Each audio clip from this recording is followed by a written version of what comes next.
It was the 12th of April 2013. I was working at a local branch of a national TV news organization. We were probably the third largest newsroom in West Virginia at the time. I was mainly working as a news writer, but I helped with assignment editing for our reporters. Whenever we had something big coming up, I got called up just after midnight, all hands on deck, just from the way they talked to us and the urgency in their voices. I thought we were looking at another 911. I was fully expecting something vast and catastrophic. When I got to the station, I didn't know what to believe. The parking lot was packed, but I didn't see anyone resembling police or FBI vehicles. I did recognize the symbols from the USACE, United States Army Corps of Engineers and EPA Environmental Protection Agency, though at this point. I thought we were looking at a natural disaster. I was ushered inside by a strange man in rough denim jeans, a flannel shirt, and some kind of Bluetooth headset. He was clearly supposed to look like a civilian, but everything about his demeanor screamed military. The determined eyes, the no questions asked kind of demeanor. There was no point in questioning him. These people were brick walls. The newsroom looked different in the dark. Everything does. The shadows were longer, and everything had a slight echo to it. Maybe the sounds just weren't soaked up as quickly by the background noise. There weren't enough chairs for everyone, so some people were sitting on the floor. I was in the back, leaning against the wall next to my fellow news writers, Ben and Erica. Last names withheld. We were all a bit worked up and anxious, but Erica couldn't turn herself off. She was always working and always making mental notes. "Not everyone's here," she whispered. "What?" "We're missing people," she repeated. "We're missing a live camera crew." She was right. Peter usually did live camera coverage. He worked closely with Noelle, who was also nowhere to be seen. Literally everyone but those two were there. Noelle usually did night and early morning coverage, so I expected her to be front and center. They were working up in Juniper. Ben asked, "Got a call from a local. Something happened up there." I asked, "Wildfire?" No, nothing like that, no." Ben shook his head. "No idea what, though. Something down in that valley." Erica shrugged. We'd never seen anything like this. A woman in a pantsuit walked in, and two men stepped up to block the exit. We'd never seen any of these people before. We usually use this room for morning briefings, but without the murmur of people sipping their morning coffee, the room seemed more sinister. The pantsuit woman held several folders and kept talking to someone over her earpiece. Out of all the people in the room, she seemed to be the one with the most answers. As to demand our attention, she slammed the folders down on the front desk guard. The room fell silent. "There is a situation developing in Greenbrier Valley," the woman said. "There has been a small earthquake. There are no casualties. In many ways, this is an insignificant event in and of itself. How your news team even heard about it is beyond our comprehension." Erica gave a knowing smile. People around the valley loved Noelle and her early morning segments. She had the most recurrent viewers by a large margin.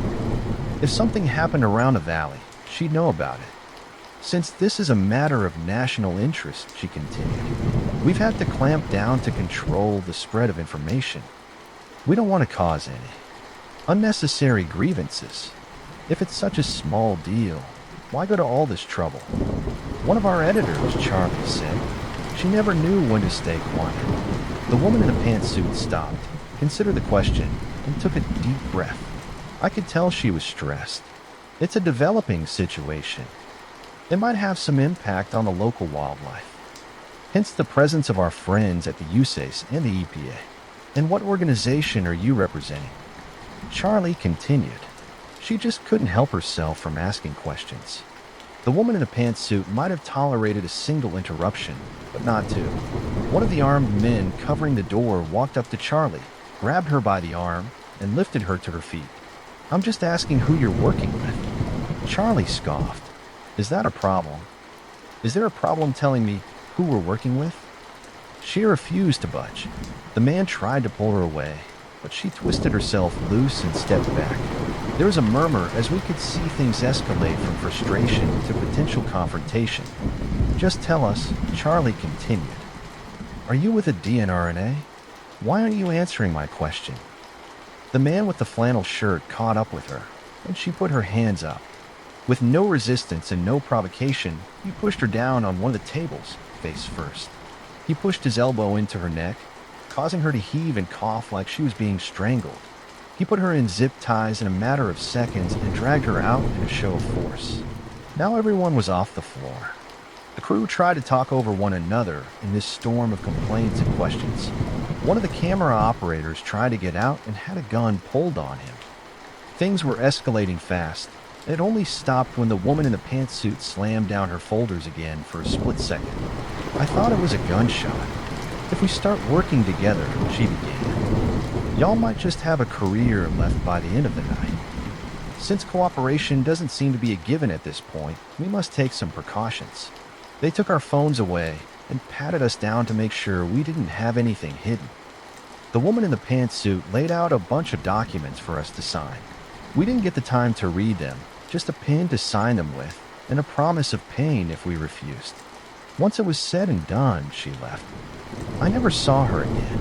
Over the next hour, they brought in more people, 2 more cars of armed guards dressed in civilian outfits. Once they took us out of the meeting room, we were divided into 3 different teams.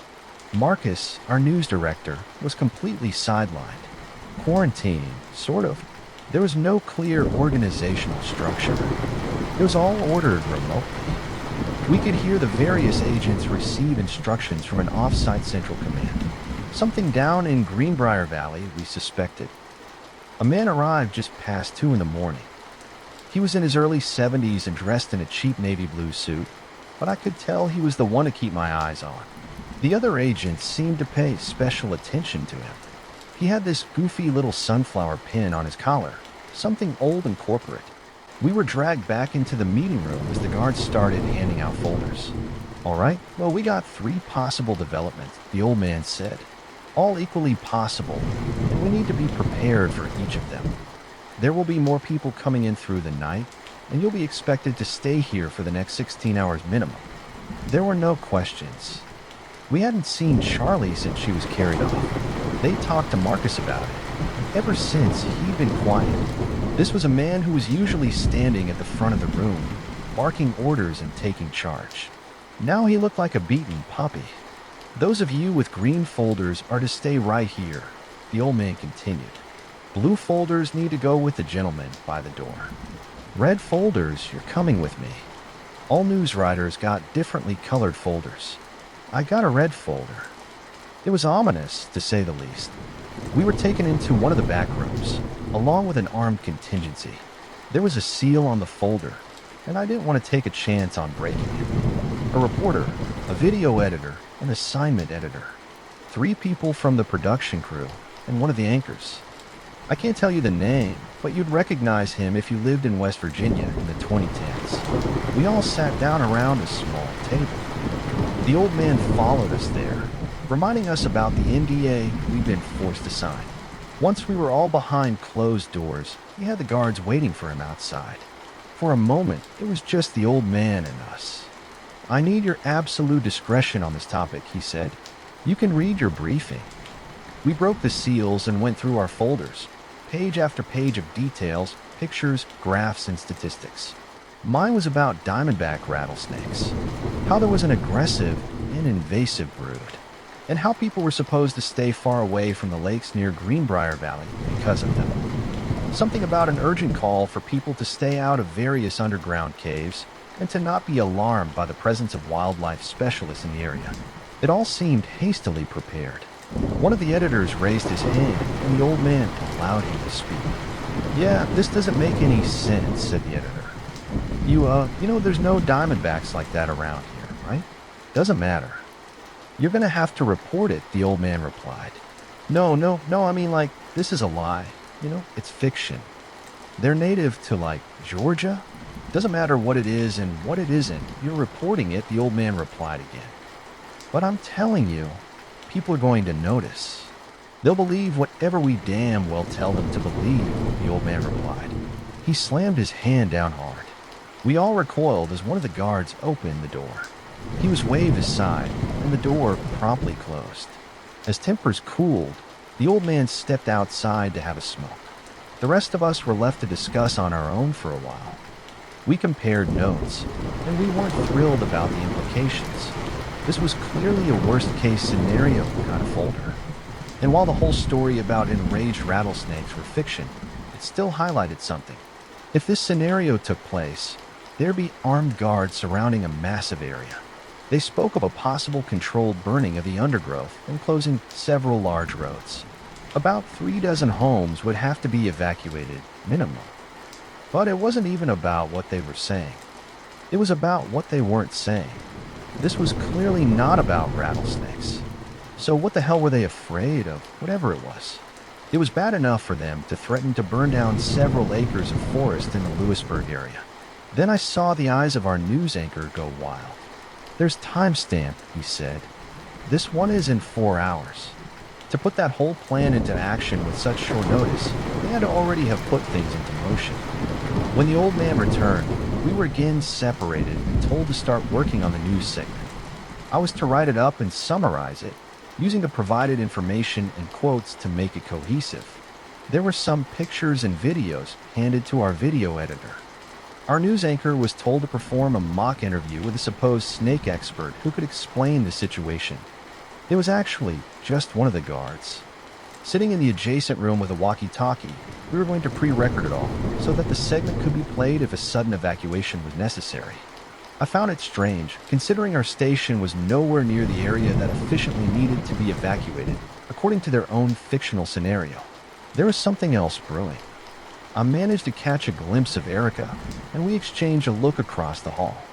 I asked one of the armed guards if I could use the restroom. He didn't seem to mind, but told me he'd check in on me in a few minutes. I excused myself. I met Erica in the bathroom. I could tell she was flustered. She kept washing her hands, as if trying to keep herself occupied. "What did you get?" I whispered. "What did they tell you?" "They say they're hunting an escaped convict. Armed and dangerous, you." "Rattlesnakes. Diamondback rattlesnakes." Yeah," I replied. "Rattlesnakes." We compared notes. The stories provided were completely different, but they had something in common. Evacuation of an area and the presence of armed guards. Both could also be a future explanation for possible civilian injuries. What changed was the scale. Erica's story was much smaller in scope and somewhat more believable. Mine would have the same effect, but to a much larger area. Also, her story didn't involve setting fire to parts of the valley. It did mention locking doors, though, and not picking up hitchhikers. Erica was dumbfounded. She walked back and forth, scratching her head. "What the hell is this? What are they telling us?" "Yeah, this is not the time to ask questions," I replied. "We got to stay low on this." "But this is bullshit," she wheezed. "What the hell are we going to lie about next? Bigfoot? The chupacabra? The red piper birds that trick kids into the woods?" "I don't know," I replied. "But it doesn't matter. We can't do shit right now." Erica didn't like it, but she knew I was right. And to be fair, that red piper bird story has some merit to it. I know I get it. Our time was up, and we were moved to different rooms. I was plopped down in front of a laptop with a guard supervising my actions. They pulled our Wi-Fi, but I started sketching up a segment about the supposed Diamondback outbreak. Every paragraph was reviewed, and there was no revision. Everything was immediately sent to the studio or sent back with a list of notes. There were protests from the crew, but they were quickly silenced. The video editors had little to nothing to work with, and with Noel and Peter, we knew people would start to ask questions. You can't just have an early morning segment without them about, something so outlandish. Not only were we lying, we were forced to do it badly. It's just a precaution, we were told. That's all there is to it. Precaution. It probably won't even air. People were running all over the place. Some of them were screaming at each other in the corridors. Someone was crying in the bathroom, and a guy from the production crew passed out from the stress. He looked like a ventriloquist dummy, sitting with his eyes half open as he slumped over in the corner. One of our assistants was trying to explain something to a guard and got a right hook straight to the jaw. Things were getting out of hand quickly, and I was under intense pressure to finish my writing. At one point, we were all pulled out of our chairs and pushed up against the wall. When people started protesting, we were all told to be quiet, and for a few minutes you could hear a pin drop and somewhere in the distance a helicopter. The guards started buzzing about. They talked about preparing for something. They brought out a kind of plastic paneling and duct tape from one of their trucks and forced one of the writing teams out of a meeting room on the bottom floor. The helicopter was coming our way. I heard screams about emergency landing as people scrambled to prepare something downstairs. I could see a little from a window on the top floor. I couldn't see where the helicopter landed, but the sound it made was deafening. Even from inside the building, I had to cover my ears. I could see camouflage soldiers bringing something inside, someone screaming at the top of their lungs. A woman, I think. Boil water, someone said. We need to boil water. Towels. We need more towels. Yelled another. There was intense debate. Even now, the news anchor was told to keep recording. The old man was debating something over his earpiece. I couldn't quite make it out, but I heard some colors mentioned. It seemed that the red folder would be the likely outcome. Then, at some point, it sounded like the red folder wouldn't be enough. They were already talking extensions and further contingencies. At one point, while the initial parts of the segments were exported for review, the old man pulled me aside. I was taken downstairs closer to the screaming and put in a small side room. I'm going to be honest with you, he said as we shuffled down the stairs. We might have to go off script on this one. There were no more physical folders to distribute, but they called this theoretical contingency the violet folder. It was just me and Ben working on it, seeing as the first folder had been completely abandoned and we needed a new solid concept. The mildest scenario was no longer plausible, it seemed. The old man sat us down and complained that we needed something to explain a whole new set of events. We're talking maybe 6 or 7 miles of increased radius in each direction.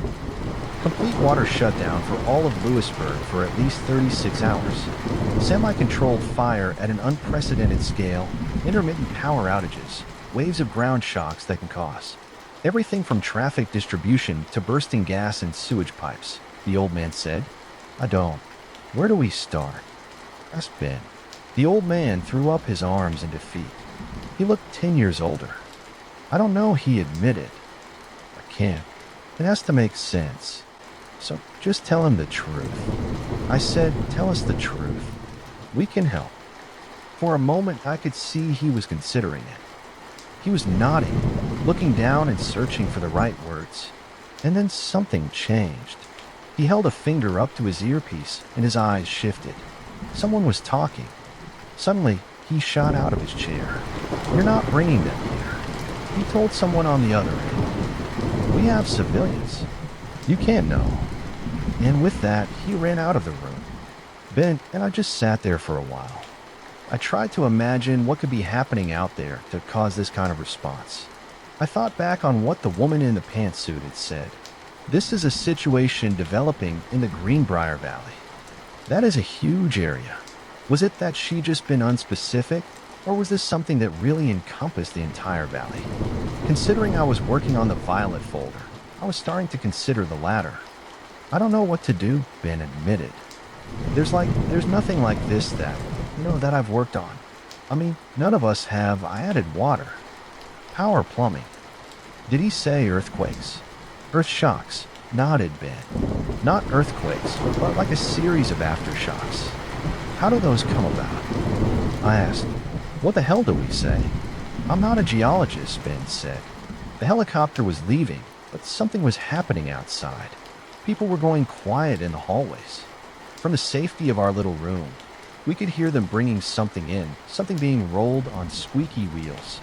Ben was about to peek out, but I pulled him back. We weren't getting involved. Not on my watch. The screaming woman had gone quiet. Maybe she'd passed out. I could hear something banging on metal. A gargle followed by a snake-like hiss. Squeaking wheels kept turning as something was slowly being pushed through the building. Then another banging sound followed by a snap. Everything fell deathly quiet. A second later, chaos, gunshot screams.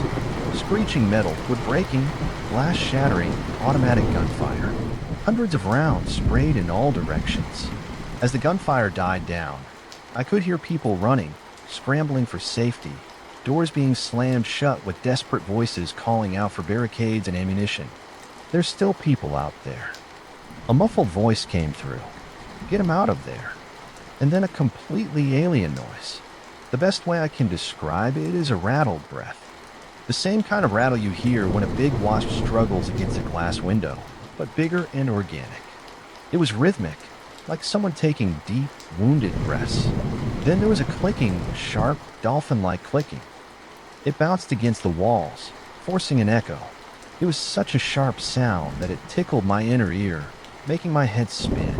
I heard footsteps, several pairs, multiple individuals, and they were coming our way. Our room was just a little meeting room. A table with a set of laptops, 5 office chairs, 2 fake plants, and a gray carpet. That was it. But I got the feeling that if whatever was out there made its way in here, we'd be in trouble.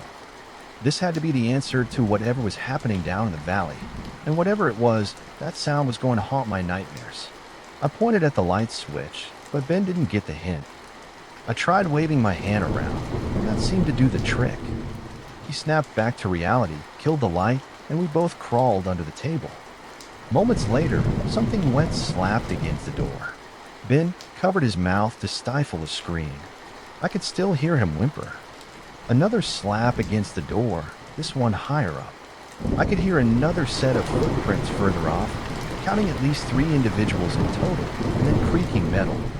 The handle was turning. Ben couldn't shut up. He was on the cusp of hyperventilation, and it seemed to just be a matter of time. You got to stop, Ben, I whispered. You got to stop, okay? Just stop. I can't. I can't, Tino. No, I got worse. I put my hand over his mouth, forcing it shut. I could feel his hot breath on my fingers. The door handle turned as something wet slapped its way into our room, only slightly muffled by the carpet. More clicking. More rattled exhales. Something viscous and warm dropping onto the floor in chunks. I could feel Ben's breathing growing more and more irregular. Faster. Something slammed down on the table above us, and Ben couldn't help it. He yelped for a moment. Everything was silent. Every room, every guard, every vehicle outside. I didn't even realize I was holding my breath until my face started feeling warm. And then one of the office chairs was flung across the room, hissing, angry, animalistic hissing, and suddenly Ben shuddered. It's standing on my foot. It's standing on my foot.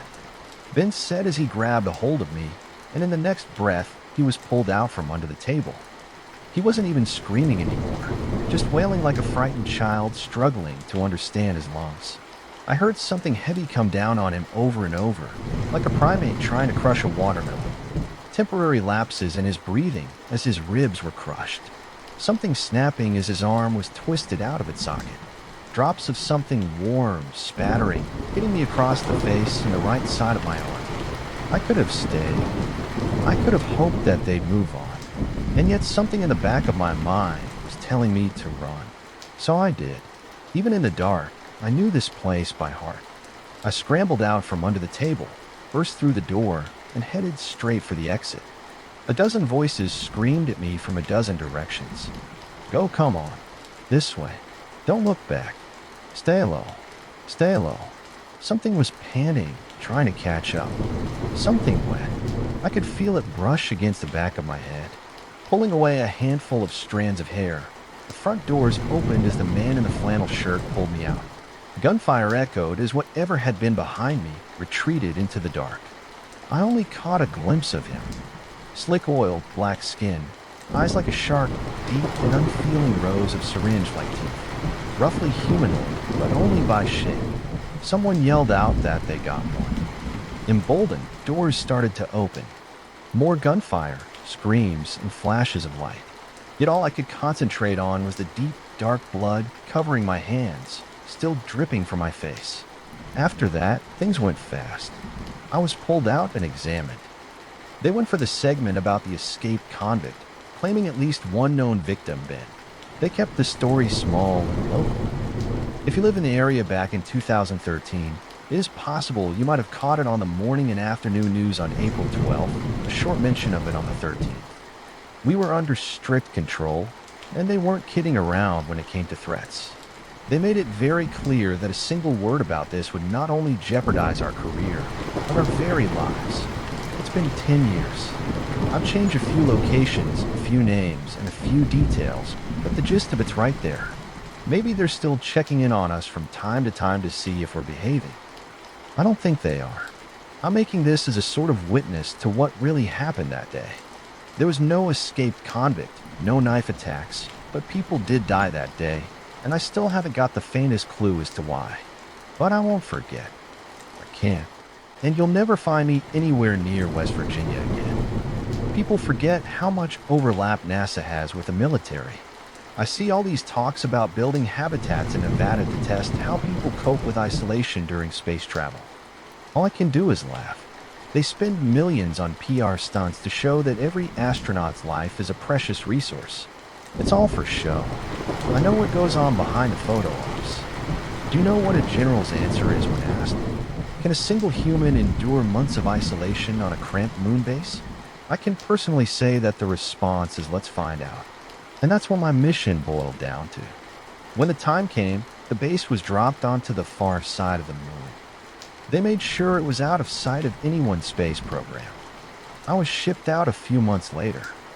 On what was supposedly an unmanned flight, they hid me in a secret compartment the size of a broom closet. I had been chosen not because I was the most qualified, but because I had no family and no public profile. My job wasn't to be some cutting-edge super scientist. I was more of a lab monkey to scrape specimens and put dust in jars. They had the habitat. They had the rockets. They even had upcoming missions that were going to pass the moon. The only problem was finding someone expendable. And oh boy was I expendable. The deal was, if it worked out, I'd get fast-tracked as a real deal astronaut. Never mind the exams I'd failed 10 times over. They told me they'd figured it out. If not, well, they lost the habitat and a man who wasn't worth much to begin with. Of course, they had a lot of other grunts they could have picked from, but I had a psychological assessment that listed me as extremely comfortable with isolation. And even now, I'll admit that that part of the experience didn't bother me. Neither the journey there, nor the loneliness upon arrival did much to affect me. It was color, not company, that I missed the most. My life became grayscale, and after a month began to bother me deeply. There was no sunrise and a permanent black sky, and with no atmosphere, the sun was a bleached golf ball in the sky. The habitat I lived in was a single room, inflatable, done in white. My uniform was a dull navy blue. The few possessions I had became important to me for unexpected reasons. My favorite was a book with a bright red cover. After the A3 read, I pinned it to a corkboard like a poster. You'd think TV would help, but it just wasn't enough. I didn't want a little box that showed me images of images. I wanted the actual green of trees, the brown earth, and the blue ocean. By the end of the first month, I was so desperate for color that I started dissecting my food packets. HQ was worried, and it showed. I think they were worried that the isolation was affecting me. It wasn't. I was fine, but I didn't protest too much. I just wanted to get out there and take a look. Now, my first trip was meant to be to a nearby crater. I was to take some samples from an ancient asteroid impact that may or may not have relevance to life on Earth. I didn't really care. I was in it for the walk, for the exploration. It was every bit as breathtaking as I'd hoped. I saw a huge desert of silver. It was an ocean's worth of sandy glass. Its surface was only broken by craters, hills, and valleys. I felt like a child exploring my own backyard again. I was easily impressed by the discovery of a funny-shaped rock or by a small ditch or tall hill. It took me an hour to cover what should have been 20 minutes back on Earth in that bulky suit. It might as well have been a hike up Everest.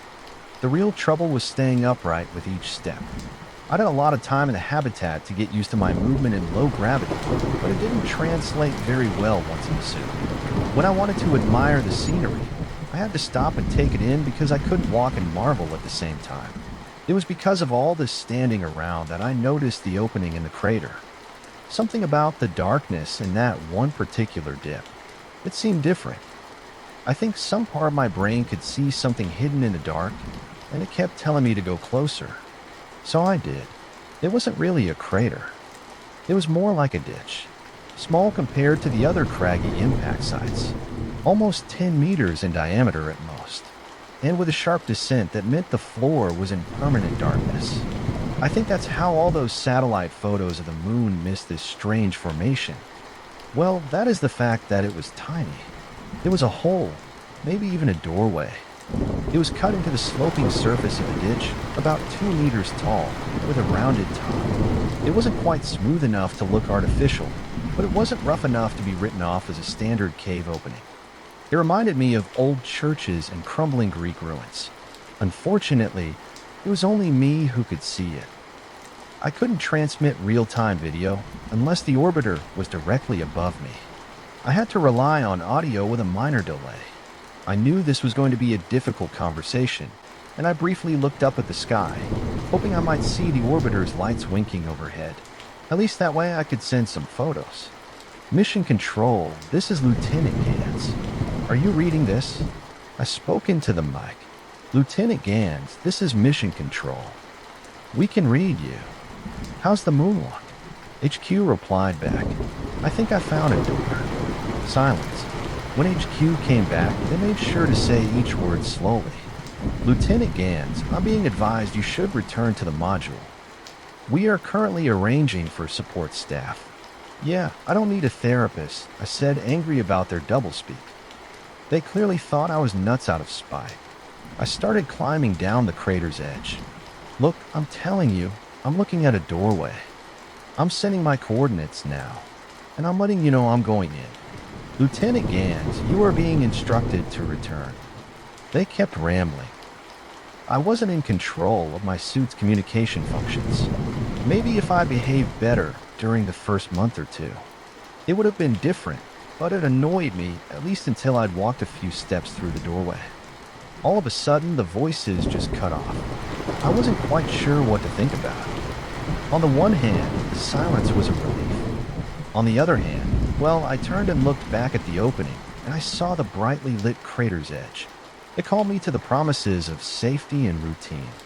But the darkness ahead, it called to me with an entirely different promise. Hadn't I wanted this? Hadn't I wanted adventure? I kept going, and the walls became more regular. They grew smoother and cleaner the deeper I went. It became harder and harder to pretend this was a natural formation. Who'd made it? It came as a strange relief. When the tunnel ended, my heart pounding, I stepped out into a cavern not much larger than a typical feeder. The crisp white walls reflected my light so much that there was enough to see all around me, and in the center of it all, I found something that defied belief. Well, it almost looked Roman. For ancient pillars stood in varying states of decay. One was perfectly preserved, while the others were only 3/4 as high. As I walked closer, the ground turned into something like polished marble. It looked like a rectangular Roman bath had been dug straight out of the ground, and the pool itself was filled with a bright red liquid. I couldn't have told you what it was then, nor could I say much more now. It was a thick fluid that didn't reflect any light. It was perfectly smooth, and it looked almost like plastic. It made me think of dried candle wax, except for the constant ripples across its surface. But there was no wind here, not down there or anywhere else on that rock. As I looked closer, I could see veins within the liquid, a network of barely visible lines that flashed like lightning in a storm. It was deeper than I thought. Did something swim in those waters? I squinted, and I noticed a pale yellow membrane covered the entire thing like oil. It seemed slick but dry. It was incredible. And terrifying. Maybe even a little disgusting, too. Why was it here? Who made this? Had they carved the tunnel and the ancient pillars, too? I ran a finger across the nearest column and was surprised to find it had the texture of wet sand. My finger left a slight dent in its surface, but it didn't collapse. What did that mean? Are they made of moon dust like a sand castle? Something about this place felt sinister the longer I stayed here. I began to walk backward, away from it all, and a bubble started forming on the pool's surface. I backed away faster. I wanted to turn, but I couldn't bring myself to let it out of sight. The bubble only continued to inflate, growing just enough time to keep it visible as I backed away. My hand touched the entrance to the arch. I'd finally reached the edge, but my feet tripped on the uneven ground. In the suit, even the slightest tumble was nearly catastrophic, and I fell backwards. And as I went low, I lost sight of the red bubble. It responded with a sudden and violent shiver. Something that looked like a giant tongue leapt over the pool's edge and slapped onto the sand, and fear took over. With a desperate struggle, I flipped myself over, and I began to crawl, then half run and half stumble into an upright jog. I grabbed at the tunnel walls with my hands. I ignored every bump as my suit hit solid rock. At the very least, HQ was back on the comms. I pinned into the mic. You guys need to see this. The photos were hard to argue with. They tried at first. The most popular theory was that they were photorealistic paintings I'd made using food as pigment, but spectral analysis disproved it. The photos from my in-suit camera were real. The pool and whatever lay inside it were real. They wanted samples. They wanted photos. They wanted readings. They wanted half the habitat's various instruments dragged out and put in the cavern. In short, they wanted me to suddenly develop and exercise skills they'd never taught me in a span of time no one could possibly hope to do it in. Half a dozen scientists were making requests every few minutes, but I couldn't help but think they didn't really care about my place in all this. They didn't care about me even one little bit. There was never any acknowledgement of the sacrifices I'd made or the risks I'd taken, not even after I'd found an actual alien. So I made a calm and reasonable explanation of what missions I would be willing to accept. These boiled down to maybe taking some samples, and even then I had to be threatened with a court-martial. I could collect some of the rocks, dust, maybe even some of the strange columns, but they wanted a piece of whatever was in that pool. I didn't tell Cubus, but I hadn't slept since I saw that thing. I kept thinking, what would it look like outside the pool? What did it want? The threat of punishment is what finally made me suit up for another moonwalk. Maybe it wouldn't be so bad since I knew what to expect now. But it turns out I wouldn't even get to the cavern. The first thing I saw when I stepped out was a trail of sticky red footprints. They stood in front of the habitat's only exit. Two perfect impressions of bare human feet. And they weren't walking towards the habitat. They started right on my doorstep, and they headed away from me. Wherever they led, it wasn't in the direction of the cavern I'd already visited either, and I started following them. It was a long walk, longer than I should have been willing to go out on my own. Whoever left those footprints didn't seem to have any trouble. If I had to guess, it almost looked like they'd been dancing. At last, the footsteps stopped at some strange ruins. It was another pool, only larger and more elaborate. There were dozens of columns and a roof. There were even carvings of vines. And on the edge of the pool was a red woman. No suit, only a plain robe made of the same red material as her flesh. Her legs were partially submerged in the same red fluid I'd found in that other pool. As I got closer, it became obvious that her body blended perfectly with a strange liquid. She was made of this stuff. Once I was closer, she patted the ledge.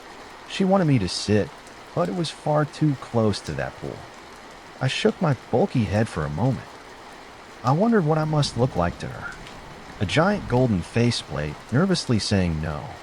With a playful smile, she reached over and touched the boot of my suit so quickly I didn't even have time to react.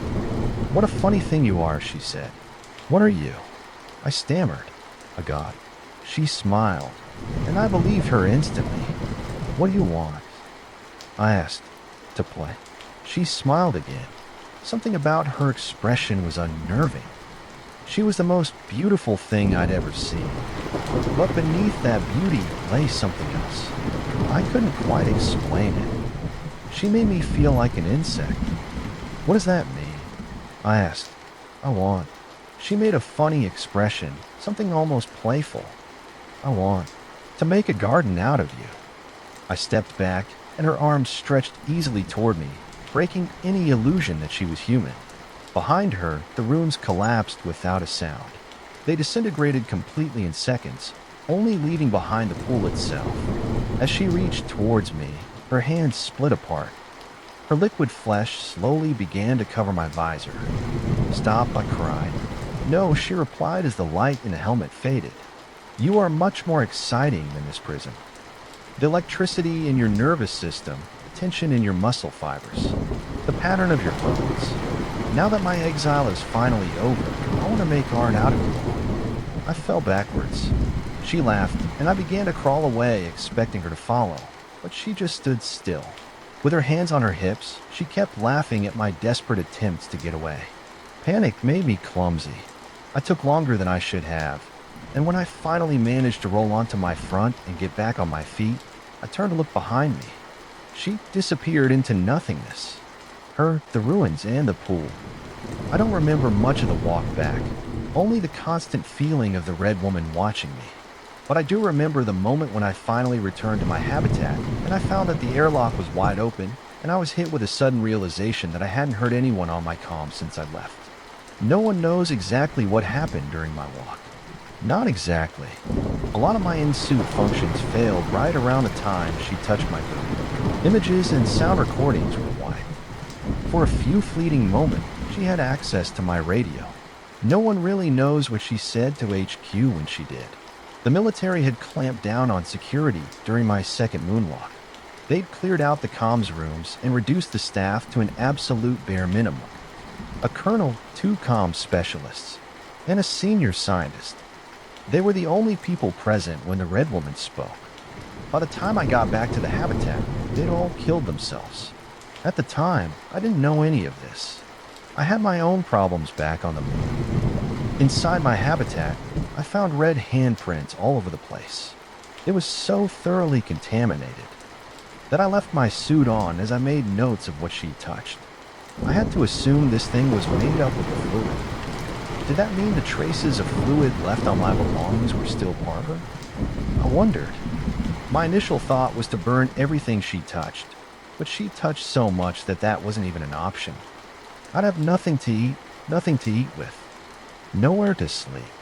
Suddenly, it made a lot of sense why she'd lured me miles out into the middle of nowhere for our conversation. She wanted me far away while she played with my stuff. Weirdly, I thought most of the prints would be on my equipment, but she'd shown a disturbing interest in personal items like dirty clothes and unwashed dishes.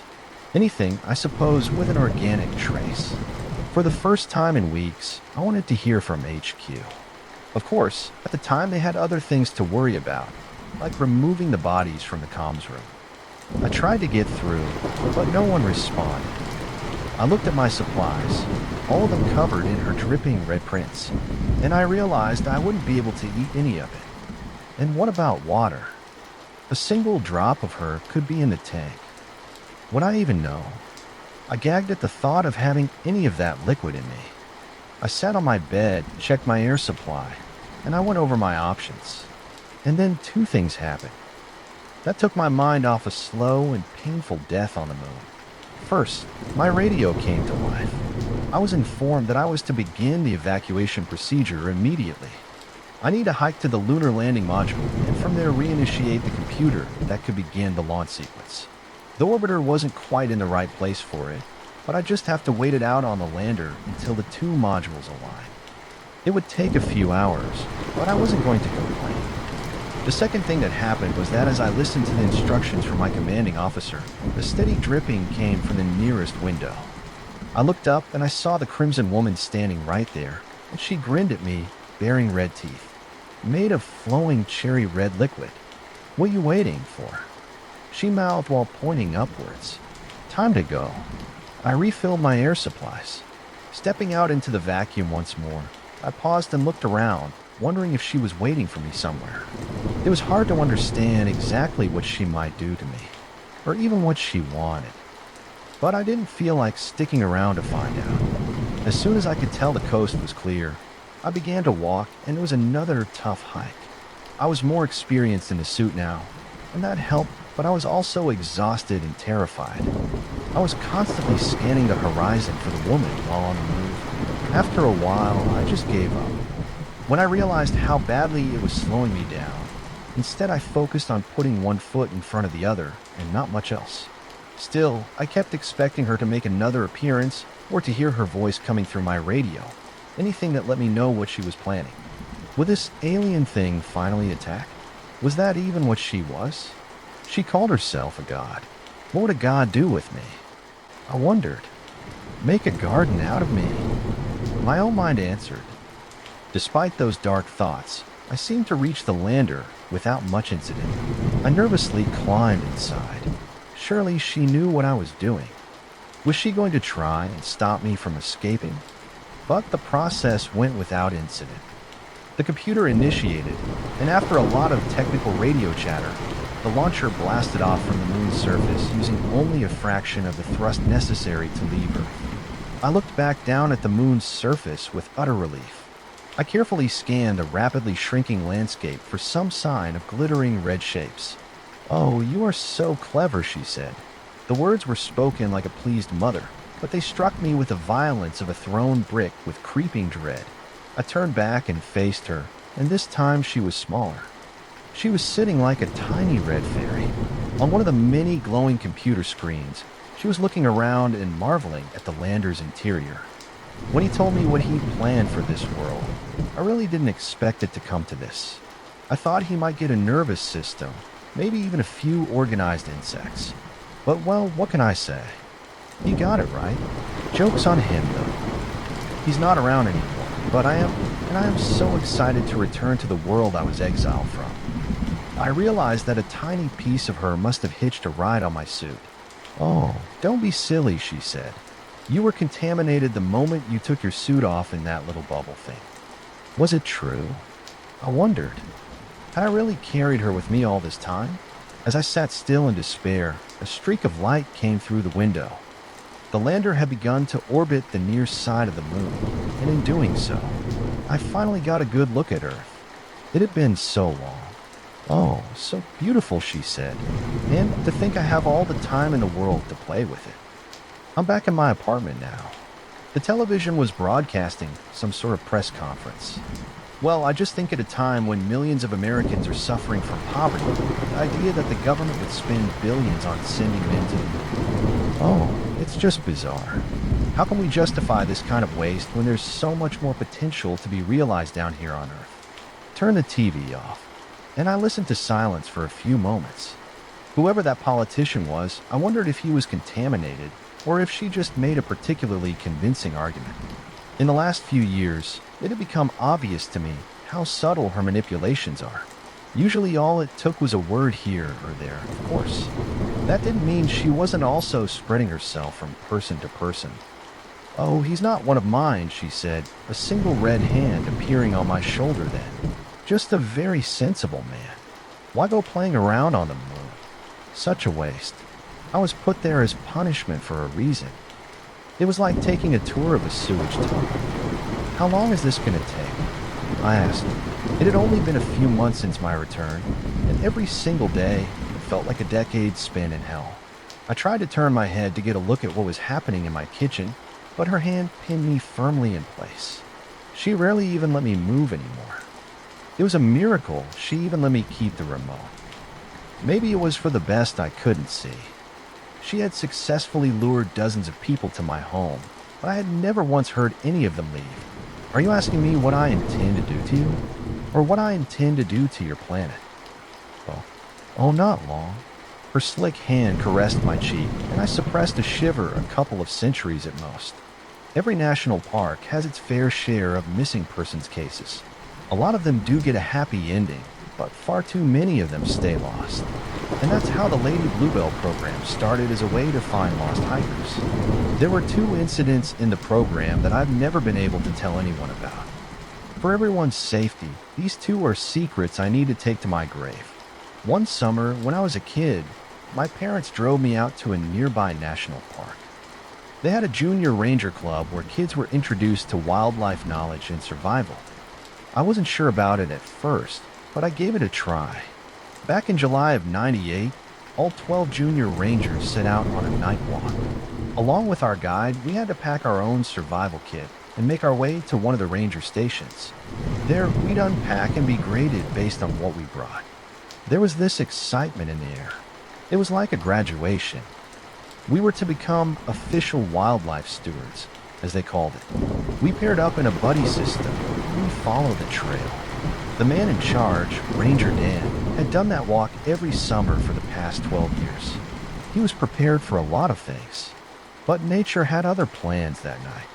I remember him holding up a hand, silently asking us to stop and listen. There was this deep groaning noise somewhere in the dark.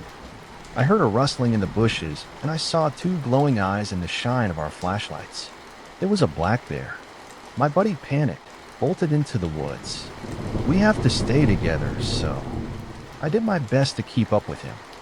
I yelled at him to stop, but by the time he did, we'd been separated from the rest of the group. I couldn't even see their flashlights anymore. Luckily, the Rangers had the Lady Bluebell system in place all over the park. They'd wrap blue tape around the trees and tie a bell in the direction of the closest ranger station or trail, even in the dark. You could hear a bell go off every now and then, and you could check the bell to get the right directions. We've been taught that if all else fails, all we had to do was follow 3 simple steps. Stop. Listen. Lady Bluebell takes you home. Those were the rules. The first moment when I realized we were lost was horrifying. But I did what I've been told to do. Stop, listen, look.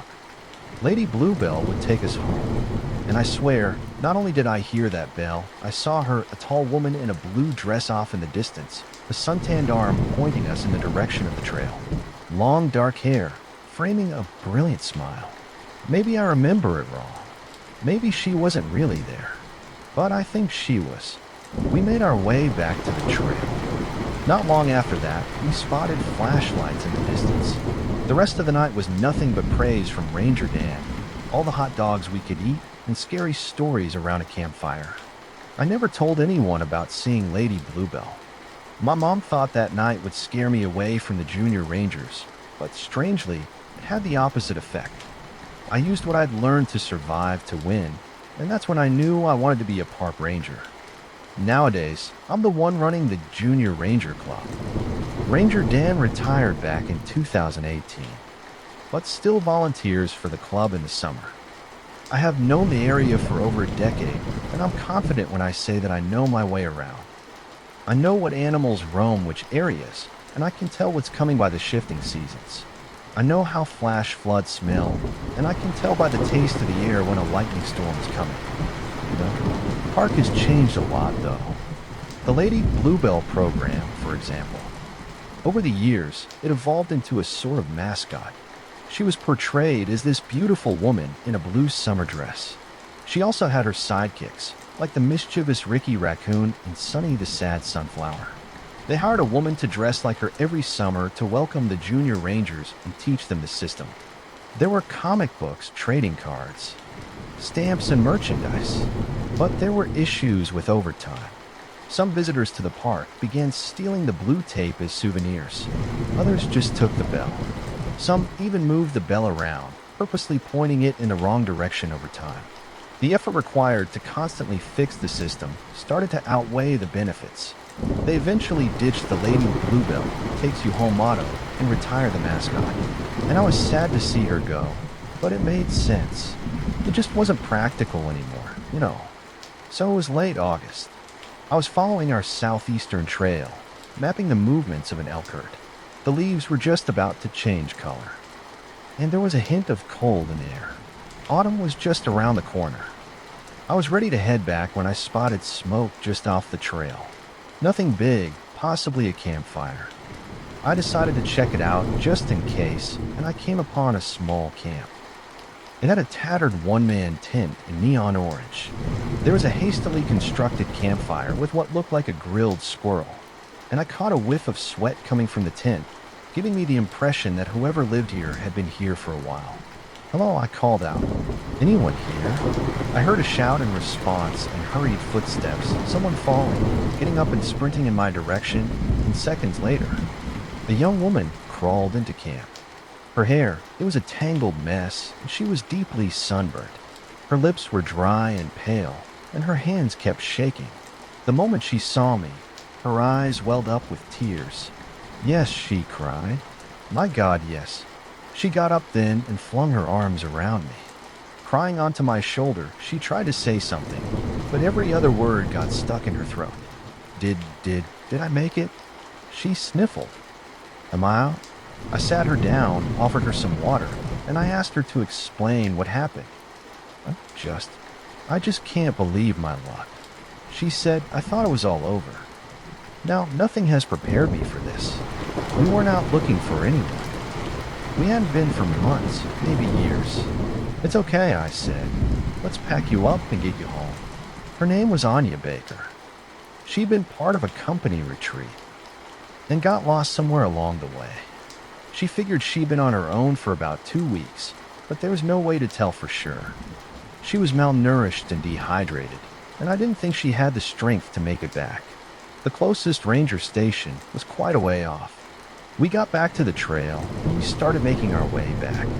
I took out my radio to call it in. I used to come here all the time, Anya said. Never thought I'd get lost.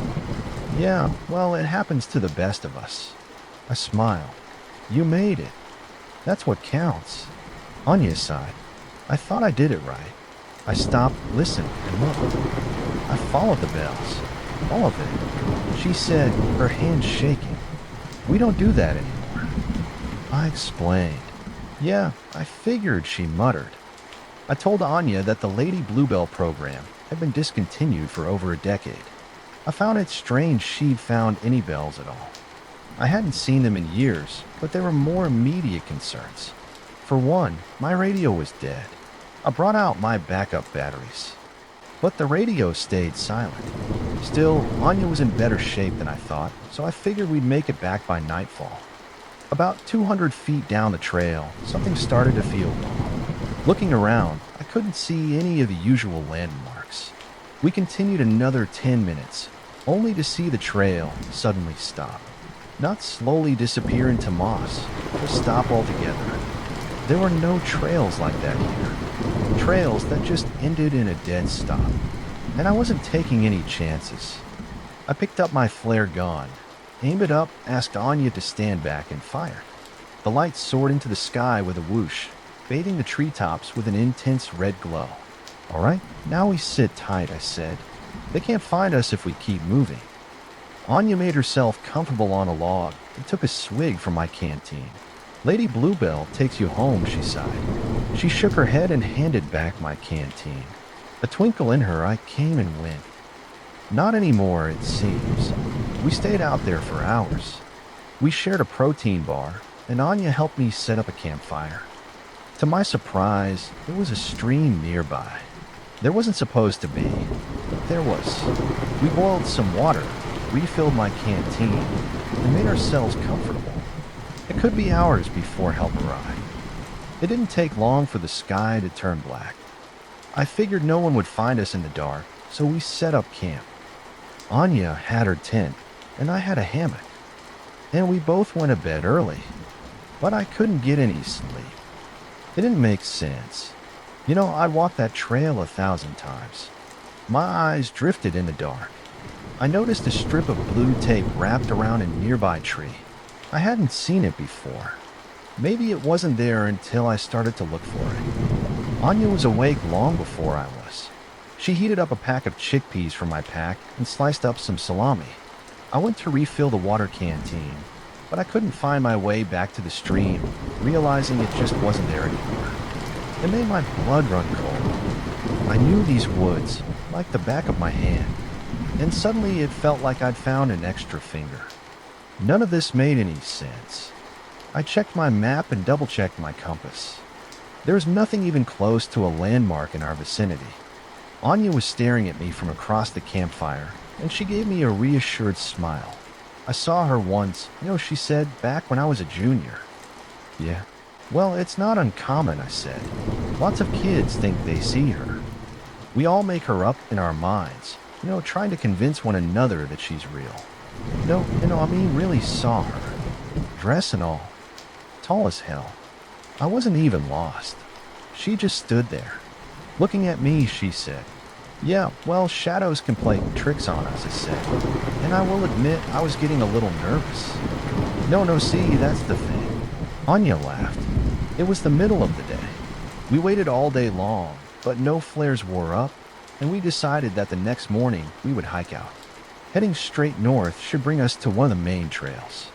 I couldn't bring myself to tell Anya that I too had seen Lady Bluebell, and that night I stayed up listening to the wind. I tried to ignore it, but I couldn't. And the more I tried to avoid it, the more I heard distant bells. The next day, we packed up and got moving. Anya was much better off than when I'd first met her, but we'd used up most of my rations. Still had some left, but we'd have to start foraging soon. Still, the trail shouldn't be more than a few hours out. We hiked through a clearing, stepping over collapsed trees and tall grass. When I saw something in the distance, I waved Anya over, and we took a detour.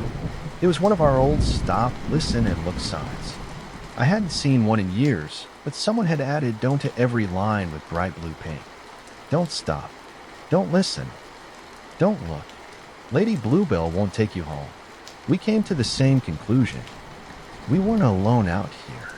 We continued north, but I couldn't help feeling that there was something off about this whole area. There were broken branches all over the trail. There was a spot next to a large rock that looked like someone had been sleeping there.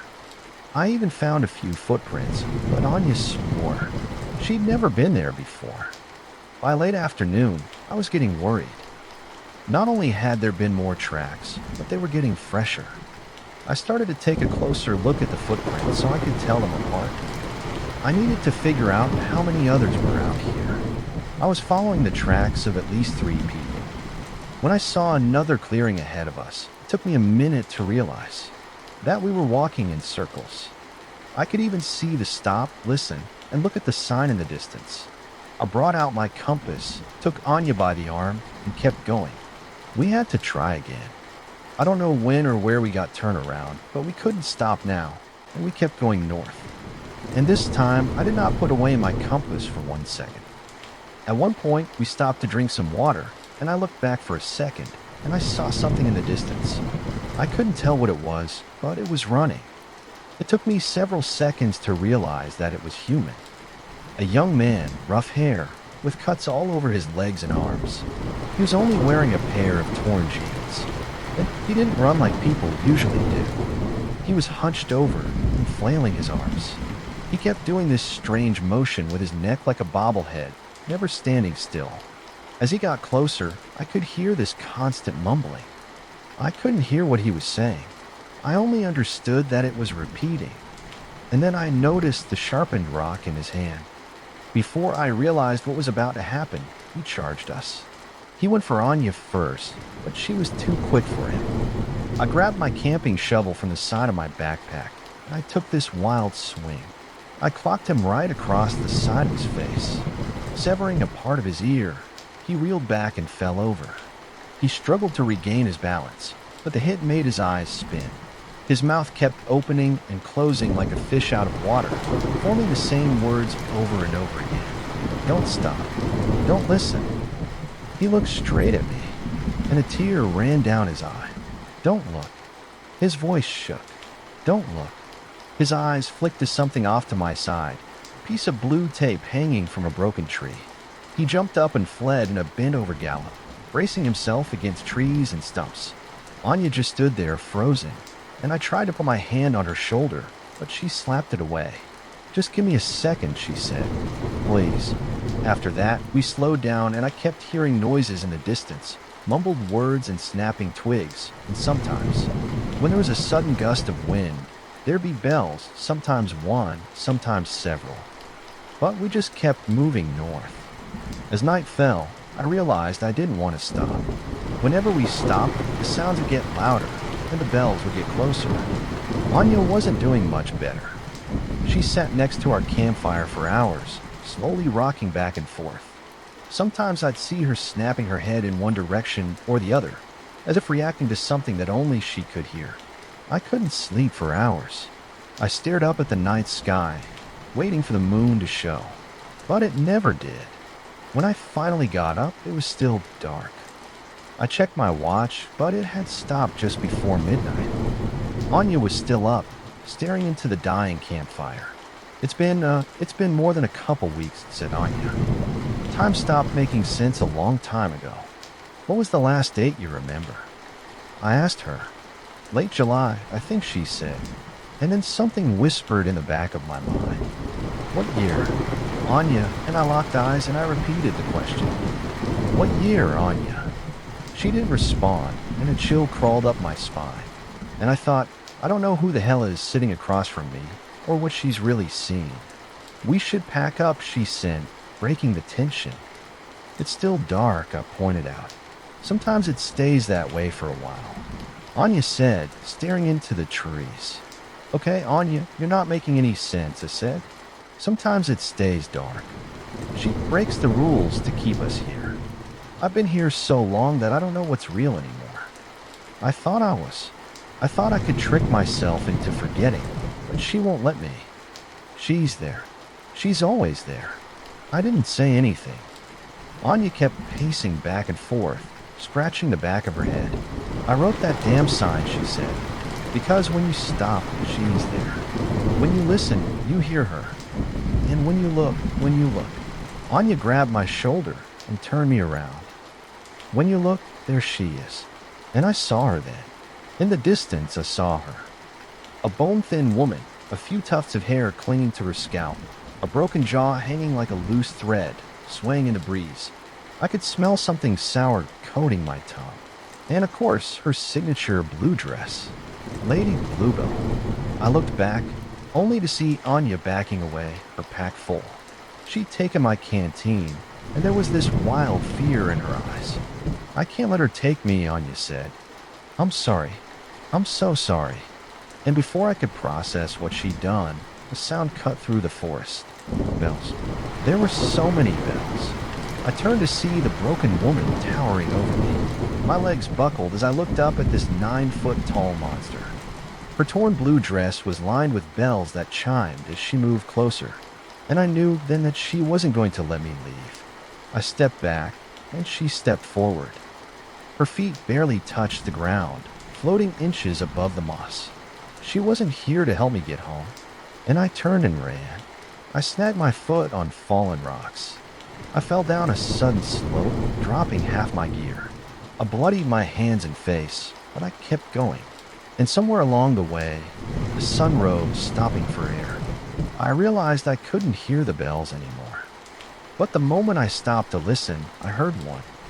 I had to keep going. I don't know how long I was out there, at least a couple of days. I kept moving, stopping only for short rests. Sometimes I'd dream of bells, and I'd wake up hearing them. The slightest thought of Lady Bluebell drew her to me like a moth to an open flame. I'd hear the bells long before I saw her, and she was always there, just one stray thought away. I survived. By eating boiled pine cones, roots, and eggs from warbler nests. I tried to track my progress, but there was no way to navigate. I'd either end up where I came from or go in the wrong direction. I saw that same sign in that same clearing at least a dozen times. Don't stop. Don't listen. Don't look. My feet were torn up, and I'd grown a solid stubble. I was barely sleeping, and I was having trouble keeping my thoughts straight. I remember sitting by a stream, not knowing how I got there. Maybe the same stream I'd seen when I first saw Anya. I was wringing out my socks and trying my best to ignore my shivering hands. I felt so tired.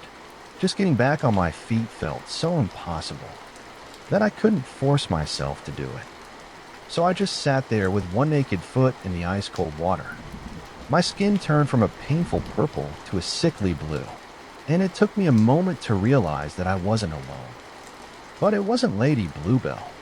It was Anya, just across the stream. She looked at me with pity.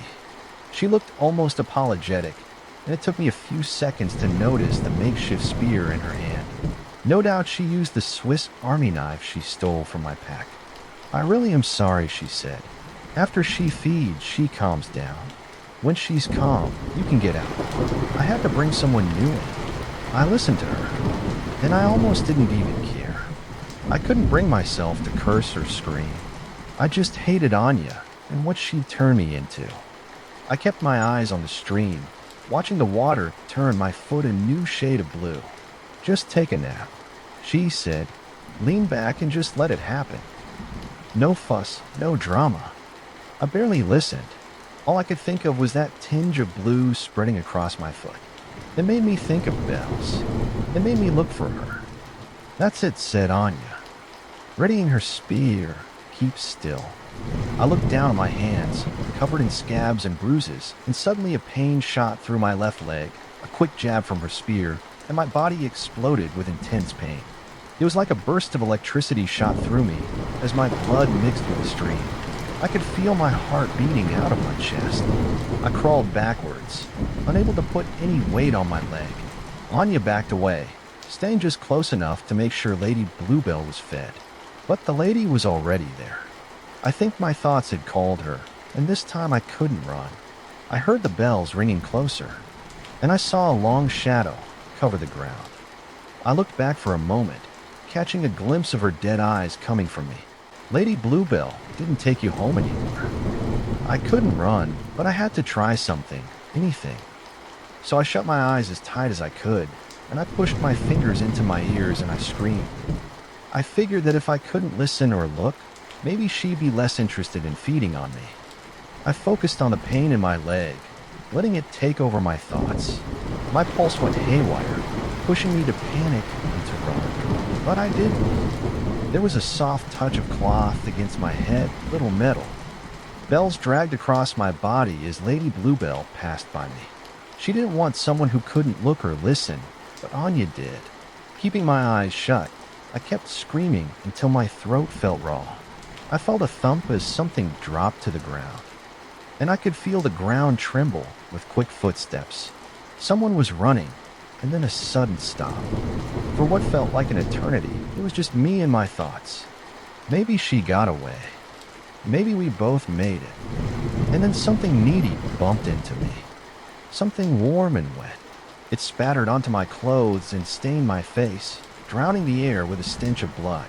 There was a feeling in the air, like a vibration or a scream. But I didn't turn to look and I didn't listen.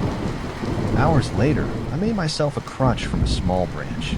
I pressed wet moss into my ears, and I kept my eyes shut, blind and deaf. I forced myself forward. It was just inches at a time, and every step shot lightning through me. And somewhere along the way, I felt a solid trail under my feet, and I opened my eyes and I noticed familiar landmarks. My watch started ticking, and my radio came to life. I was back on familiar ground. Anya had been right. You could get away after feeding. Later, I found out that I'd been gone 6 weeks. It was none other than Ranger Dan that had found me as he led a troop of junior rangers around the same trail as all those years ago. Now that some time has passed and my leg is healed, I've been assigned to an administrative position, and I stay away from the woods as much as I can. I haven't told anyone about what really happened, not only because it sounds completely insane, but because knowing about it might actually put them in danger. I might not get along with everyone, but I would not wish Lady Bluebell on my worst enemy. Anya Baker was indeed reported missing from a company retreat about 8 years ago. The crazed young man was a mystery. No one matching his description had been reported missing for years. When I was young, Lady Bluebell was the spirit of the woods. We stopped along the trails to listen and look, hoping some part of her was still out there. Maybe the world changes when we look at it, and sometimes it changes when we don't. I believe that she was some collective consciousness of belief, remaining in a forgotten part of what the park used to be.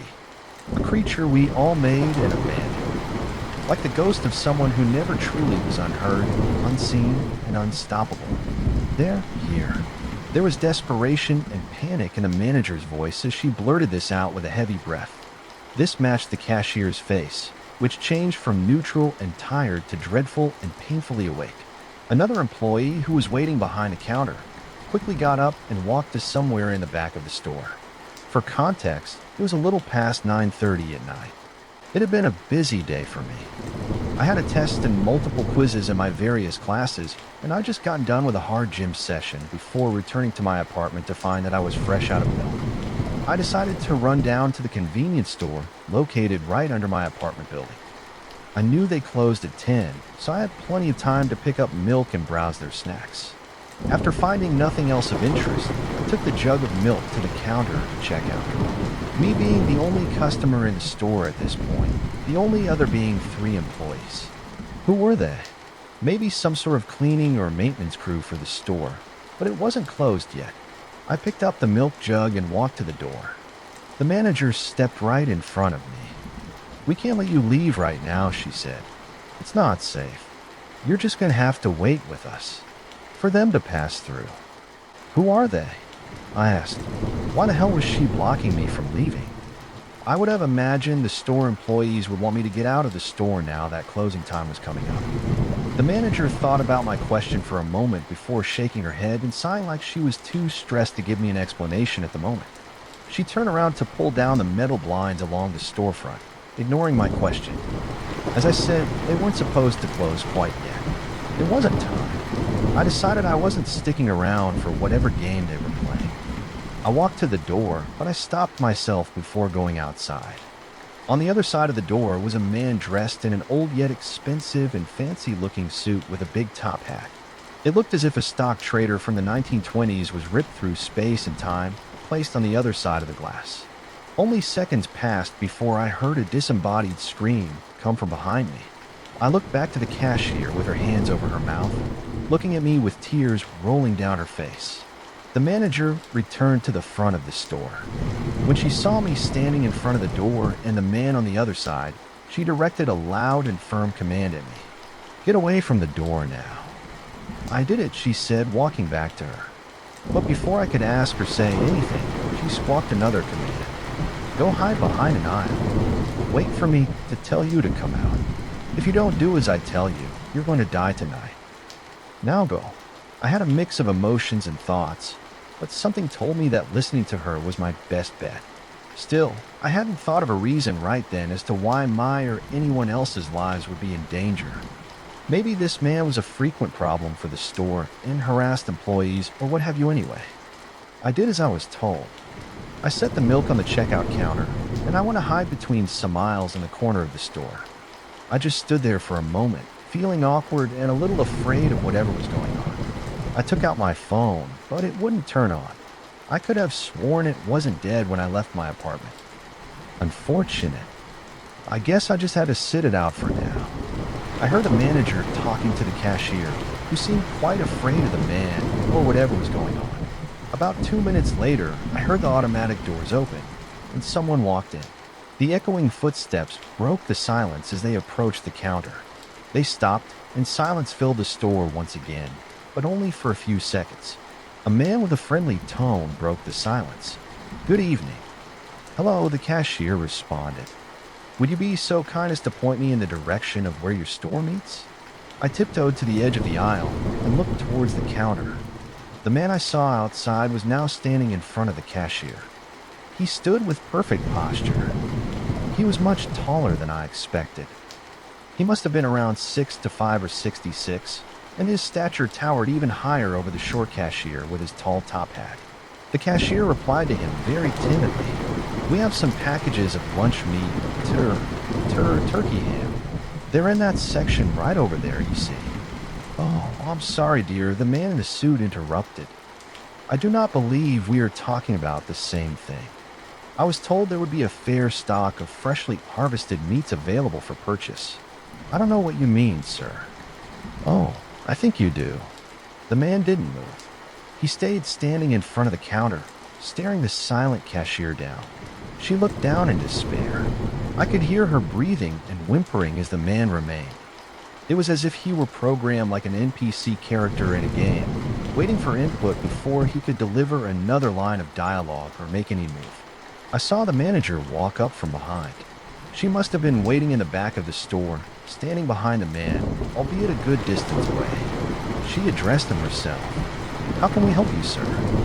she said rather calmly. The man slowly turned around. He was, to put it bluntly, extraordinarily handsome and well-kept, clean-shaven, with no bags under his eyes, no blemishes or imperfections in his skin, and pearly white teeth that glared from across the room as his eyes met the manager. "Oh, good evening." I was told there would be a fair stock of freshly harvested meat available for purchase, he repeated to the manager, while still sporting his gentle smile. The manager took a deep breath before she looked back up, making eye contact and saying, "Sir, unfortunately, we have run out of fresh meat. If you come back again, we will have a fresh shipment available for purchase, but we do not have any at the moment. Thank you for shopping with us." The man's smile faded as he stared down at the manager for what must have been a good half minute. The complete absence of even the slightest movement made him look more like a statue than a person. He seemingly broke whatever trance he was in, and his smile returned. "I understand. I understand. I will return. I wish you ladies a wonderful night." And with that, he calmly walked out the automatic doors, leaving the store. The cashier behind the counter broke down in tears. The manager walked behind the counter, put an arm around her, and escorted her to the back of the store. I followed. The manager got to the opposite back corner of the store I'd been hiding and opened some sort of janitor closet. Inside was the third employee whom I saw retreat earlier. He was on a phone, not a cell phone, some sort of wireless home phone that I assumed to be the phone for the store. "Were you able to get in touch with him?" she asked. "They're still trying to figure out how to get here," he said. "It might take him a while. Can you hold it down by yourself out there?" The manager nodded her head as she let out another sigh, closing the door and turning around to me. "We might be here for a while," she said.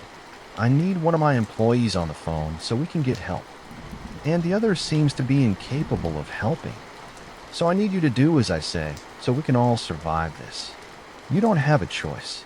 If you try to leave or if you mess up, if you don't do exactly as I say, we're all going to die. Do you understand?" Yeah, I understand," I replied.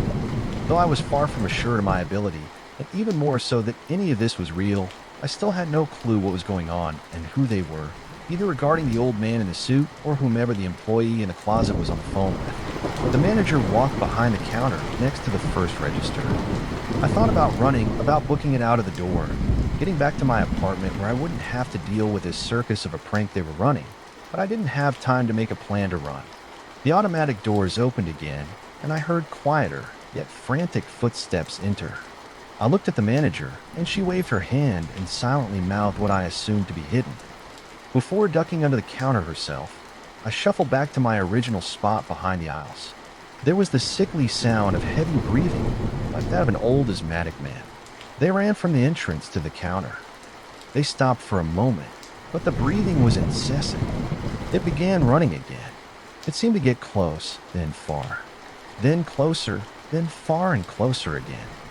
I quickly put the pieces together, realizing it was moving up and down the aisles, sweeping all of them in order, and it would eventually run down mine. I panicked for a few seconds, trying to piece together an idea of how not to be spotted. I hoped that whoever it was wasn't perceptive enough to notice me move over an aisle. When it got to the aisle before mine, I waited for it to walk a distance down, away from me. I turned around the edge of my aisle, and I took a peek around the corner. I finally saw it. It wasn't a person. It stood about 4 or 5 feet above the ground. It was completely naked and had pale white skin, too white to be any living human. Its back was massively hunched, its spine protruding so far it looked as if it would tear through the flesh any moment. The legs were thin and small. They didn't look like they could support the weight of the creature they carried. The feet and toes were like that of a lizard. When it turned the corner, I could see its short arms with human-like hands. They were far too large, with dirty, long black nails. Its chest was defined by tight skin over a large rib cage, and the rest of its torso looked tightly wrapped to its skeleton, as if it was starving to death. The face was the worst. Its jaw was much longer than that of any person, and it came to a point on the bottom, looking almost cartoonish. Its mouth was left open, leaving the teeth and gums exposed. The teeth looked pristine, like they were made perfectly and couldn't have any blemishes. But they were very long, too long. The gums were black. They seemed to be rotting away. The nose and eyes were like that of a man, but the whites were some sort of shade of green, like it had an illness. It had only a few strands of wiry white hair. I moved as quietly as I could to the next aisle. When the creature had finally finished searching the whole store, it made its way out of the aisles and through the automatic doors, incessantly breathing all the way like it was about to drop dead any minute. Only seconds later, the doors opened again. The manager yelled for me to come to the front. I got out from behind my aisle and walked up cautiously, eyeing the door to see who was about to come through, but it just seemed to stay open. "Get behind the counter," she said. "Do not say anything. Smile when they smile." Smile when who? She interrupted. A child ran through the door. A child, I thought, out in the city at this hour. Why? Where were its parents? 6 more followed. They all seemed very young. Around 5 or 6 would be my guess. They started running all over the store, between the aisles and around the front. I think they were playing some sort of game like tag or hide and seek, laughing and acting as you would expect kids this age to act. "Just let them be and do as I said," the manager began. "When they smile, you smile back." They kept on playing for 5 minutes or so before they collectively stopped running around and came to the front. They quickly formed a single file line in front of the counter before each one grabbed a bar of chocolate. The first kid walked up to the register and pulled out $1 and some change. It happened to be the exact price of the bar, though in this situation I don't think anyone would have protested if it weren't. After the first kid placed his change on the counter, he turned and looked at me. He just maintained eye contact while not displaying any particular emotion, very much like how normal children stare at strangers in public for no real reason. But I found out soon enough that these weren't normal children. The kid smiled at me, and I did as I was instructed. I smiled back. Unfortunately, I couldn't bear to maintain my smile. When the kid's smile grew, revealing that his mouth opened from one end of his head to another, practically touching ear to ear, he revealed a long row of jagged teeth. He must have noticed a change in mood from my facial expression, and luckily for me, so did the manager. She turned her head slightly in my direction. "Smile back," she said quietly, yet very firmly. I forced myself to smile, staring at this monster, not a child that had locked its gaze with mine. It giggled, breaking focus from me before grabbing the candy bar and running out of the store. I endured the same treatment. For the next 5, all of them did the exact same thing. It felt as though I were an assembly line worker whose function was simply to be exposed to the unnatural image of those monsters while I tried my hardest to hold a smile. Luckily, it wasn't long, and I was relieved when it was over. I turned and started to walk away from the counter before the manager grasped my arm and yanked me back. "There's still one here," she began. "We don't move until it leaves." I nodded my head and said nothing. I could hear it running around in the back aisles of the store. I guess this one was the troublemaker of the group. "I'm gonna find you," it said as it ran. A few minutes passed before it stopped, right in front of the janitor's closet.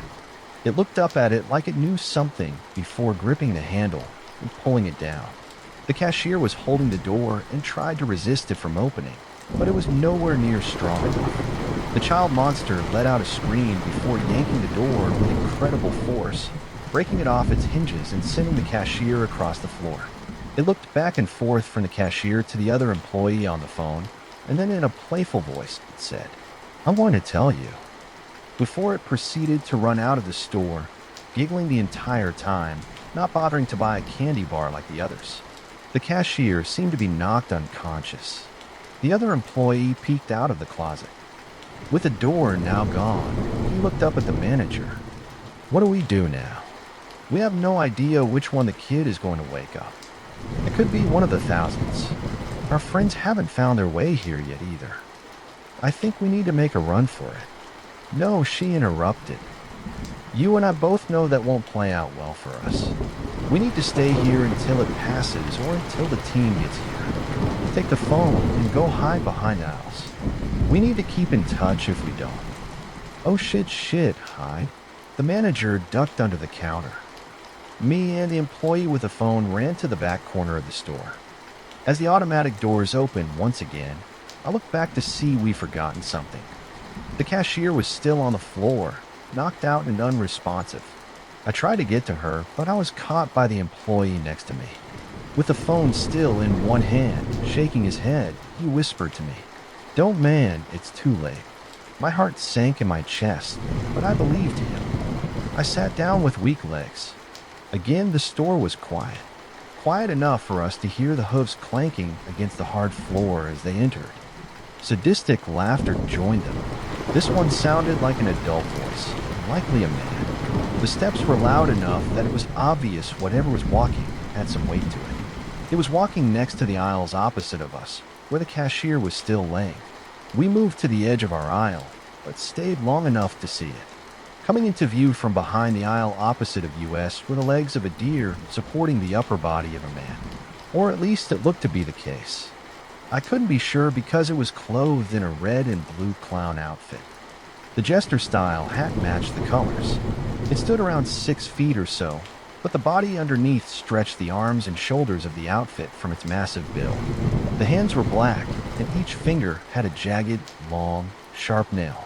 The face was pale but shiny, as if it had been painted. The lips and around the eyes were painted as well, though they were black. The nose was a round red ball. It stopped walking and laughing when it got to that aisle, right in front of the broken door, and the unconscious cashier that lay in front of it. The clown thing bent down and effortlessly picked up the cashier by her neck and held her up in front of him. It stared at her, tilting its head in curiosity, as if it had found some type of rare specimen. The employee next to me was whispering a rushed description through the phone. I could hear a voice on the other end, though it was much too quiet to make out any words. The cashier opened her eyes, finally waking up before her eyes grew even wider. As she realized what she was looking at, she screamed at the clown thing, holding her up by the neck. It seemed to be repulsed by the scream and pulled her in, clenching its jaw around her neck and taking a bite. Her mouth hung open as she was instantly silenced. The clown took another bite before reaching its other hand up to grab her head as well. In a swift motion, it ripped her head from her body and tossed it in our direction, spreading blood around the back aisle like a sprinkler. The head landed only feet from us. I didn't dare to take another look, but it didn't matter anyways. Another round of hysterical laughter broke out from the clown thing.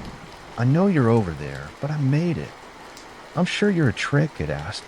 The employee next to me dropped the phone and tried to make a run for it. He made it to the open space in front of the counter before the clown thing ran in front of him. The employee's full-speed sprint was easily broken, and he tumbled back. The clown wasn't fazed by being run into one bit. It picked the employee up and lifted him to its level, and it violently pulled on both arms and ripped them from their sockets. The employee, still left alive, let out his own blood-curdling screams. As he bled out helplessly on the floor, the clown thing laughed for a moment and then crushed his skull. I looked down at the phone, hearing some sort of feedback from whoever was on the other end. I picked it up and held it to my ear. "Hello," I whispered. "Listen, you need to blind it. Check our phones. I know it wouldn't work before, but it'll work now. You need to turn the flashlight on and point it in its eyes. Are you hearing me?" I pulled my cell phone from my pocket. It was on, and more than that, it was somehow fully charged. I hadn't charged it, and then I heard the clown speak from the middle of the store. "Now, doctor, thinking that I forgot about you, I've got a different trick for you. I know you'll like it." I dropped the store phone, and like the employee, I tried to run. I dashed down the last aisle before I realized I had no clue where the hell I planned on going. I panicked, reaching for my cell phone again. It fell from my pocket and onto the floor. I quickly recovered it, trying to turn the flashlight on as running hooves approached from behind me. As I was grabbed and forcefully turned over, I barely had the luck of turning on the phone's flashlight just in time. The clown screamed in pain and anger as it ran past me and into the other aisles. It ripped and threw everything off the shelves it possibly could, trashing the store and tearing it apart. I recovered, and I kept pointing my phone's flashlight in its direction. It tripped over a shelf and fell flat on its face. Jumping back to its feet, the clown turned around and swatted at me, but covered its eyes and resumed screaming. When the light met its eyes once again, it ran, tripping and screaming through the doors of the store, and left. It was silent inside once again. The manager, who'd been taking cover behind the counter this whole time, stood up and got a look at the carnage herself. I could tell by her face that something inside her had died when she saw the dismembered bodies of her coworkers, but she said nothing about it. Instead, she turned to me and said, "Where is the phone?" I turned off my cell phone flashlight and put it back into my pocket. Before walking over the mess of merchandise and blood to the back of the store, I picked up the store phone and walked it to the front, handing it to the manager who hadn't moved, still staring in disbelief at the bodies in front of her. She took it and began conversing with someone on the other end. I stayed where I was, not having the guts to look behind me and see everything again. After about 30 seconds of conversation from which I could understand nothing, and one I wasn't paying much attention to in the first place, the manager let out another sigh, this one of relief, and muttered, "Oh, thank God. How long?" There was more talking from the other end. Okay, I can do that. There's still one alive. I'll have him watch out for your arrival," the manager said. With that, she set the phone down and looked at me with drained and tired eyes.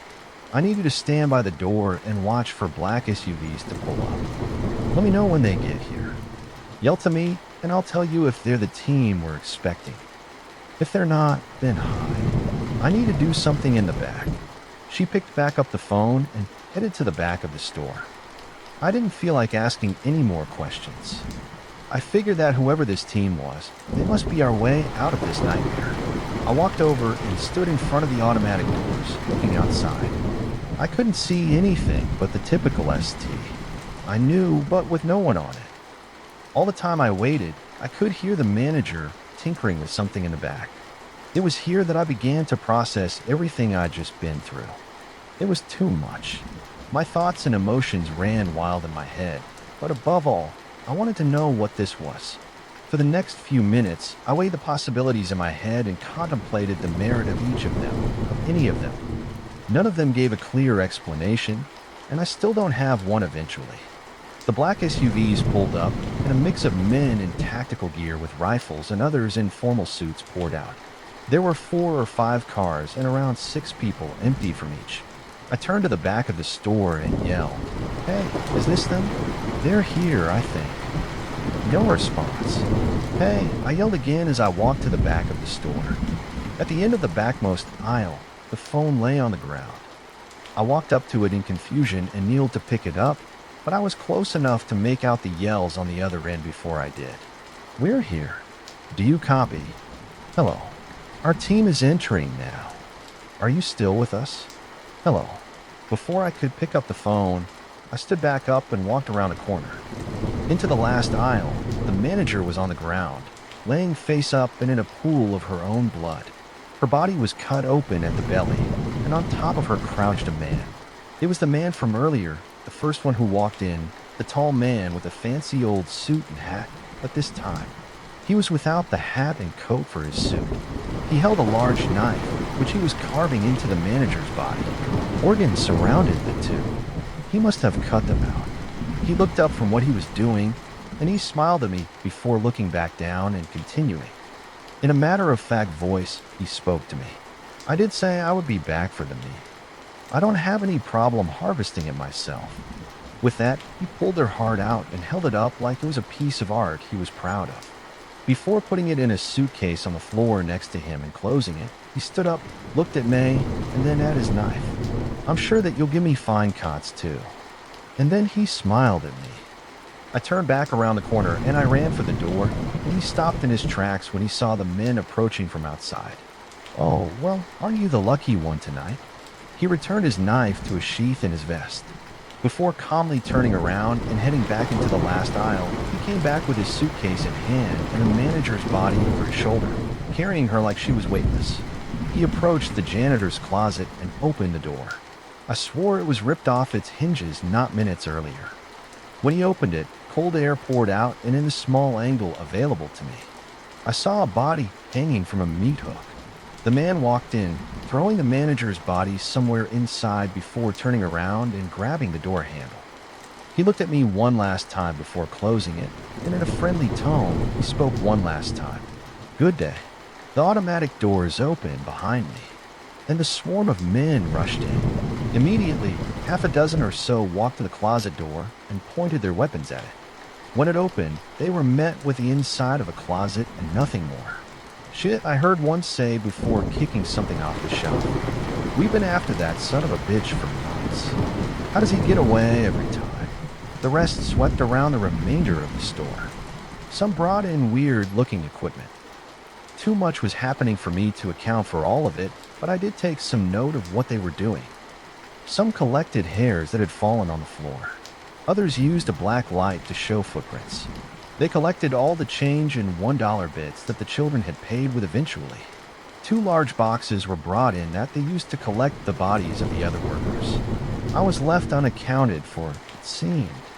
A few minutes passed before one man in a suit approached me. He didn't have any interest in asking me anything. It was clear he wanted to make a statement. Well, I know this is a lot to take in, and I know that not much of it makes any sense.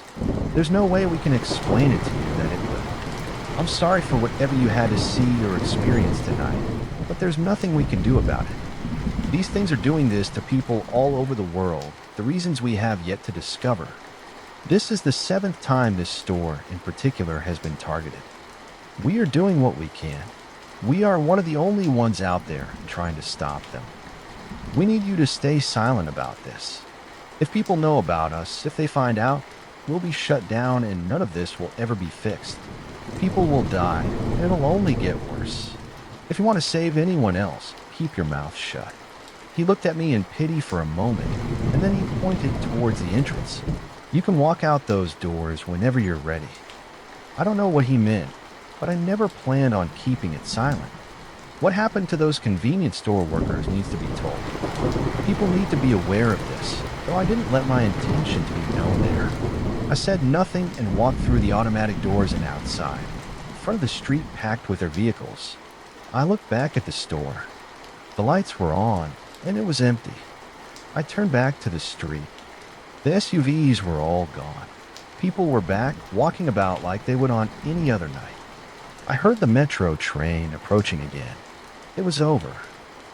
Working at Ophelia's wasn't all that bad behind the gimmick. It was more or less like any other restaurant I'd worked in. I'd heard a lot of people call it the Goth Hooters, although I really think that's the best comparison. They paid us well, and they treated us well, so there really wasn't much else I could realistically ask for. Honestly, if it wasn't for the VIP bar and their weird set of rules, I'd have said there was nothing even remotely special about Ophelia's.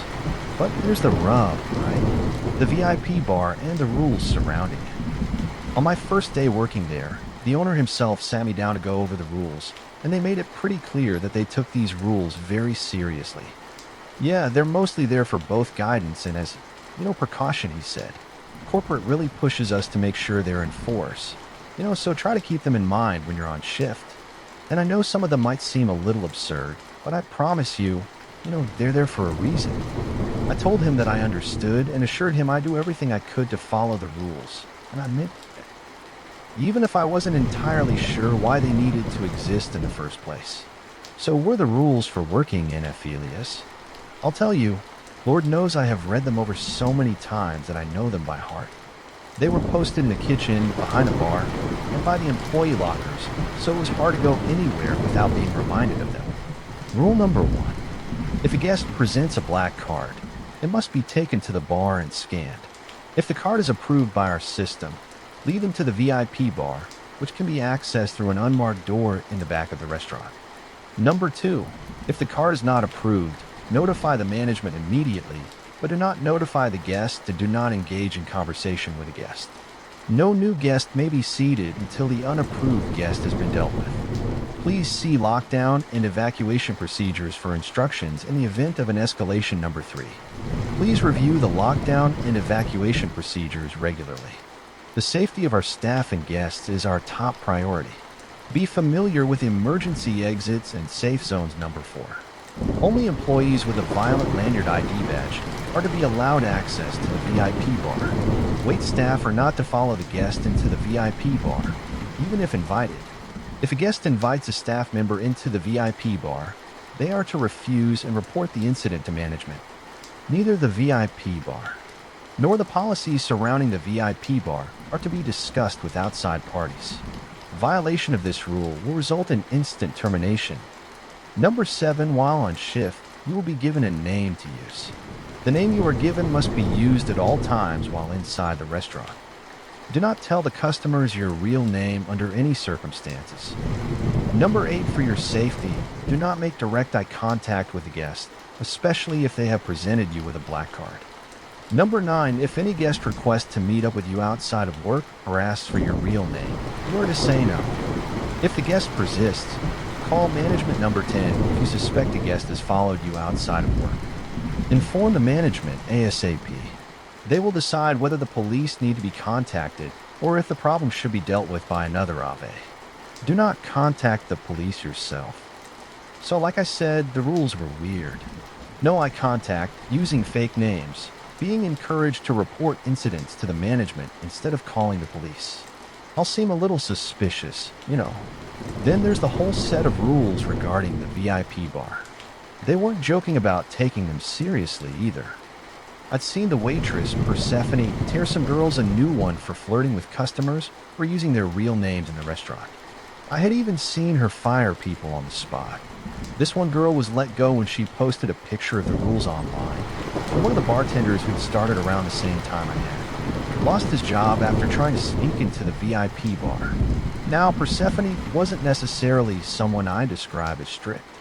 If anything, she was pretty easygoing most of the time. But when it came to the rules, there was no room for debate with either her or the management. Speaking of the VIP bar, I didn't really know what went on down there, and neither did most of the employees. But we had our suspicions, mainly that there was something illegal going on down there. Although speculation on exactly what ranged from a Breaking Bad style drug lab to human trafficking, tamer theories suggested that it just might be a shady meeting place for, weird characters or a harmless speakeasy that marketed itself by being exclusive. Either way, most of us had no idea what was down there, and the few of us who did, we never talked about it. Despite the secrecy, I personally figured that whatever was going on in the VIP bar wasn't anything too illegal. Every Ophelia's had one, and they couldn't all be drug labs, right? Plus, most of the handful of staff members that did have access to the VIP bar were bartenders, Simon. That at least implied that there was an actual bar down there. Either way, I never questioned any of it that much. The regular bar work paid pretty well, and the police had never showed up to investigate. So there was at least an implication that whatever was going on down there was fully above board. I was curious, don't get me wrong, about the VIP bar, but I didn't really think about it that much, and it rarely affected my day-to-day work. A few times a day, a customer would come in with a black card and I'd scan it. When it came back approved, they always did, I'd show them to the door. They'd scan their card and go downstairs. Usually they'd come back in like an hour or so, although if they were too drunk or too rowdy, the bouncer downstairs would turn them away.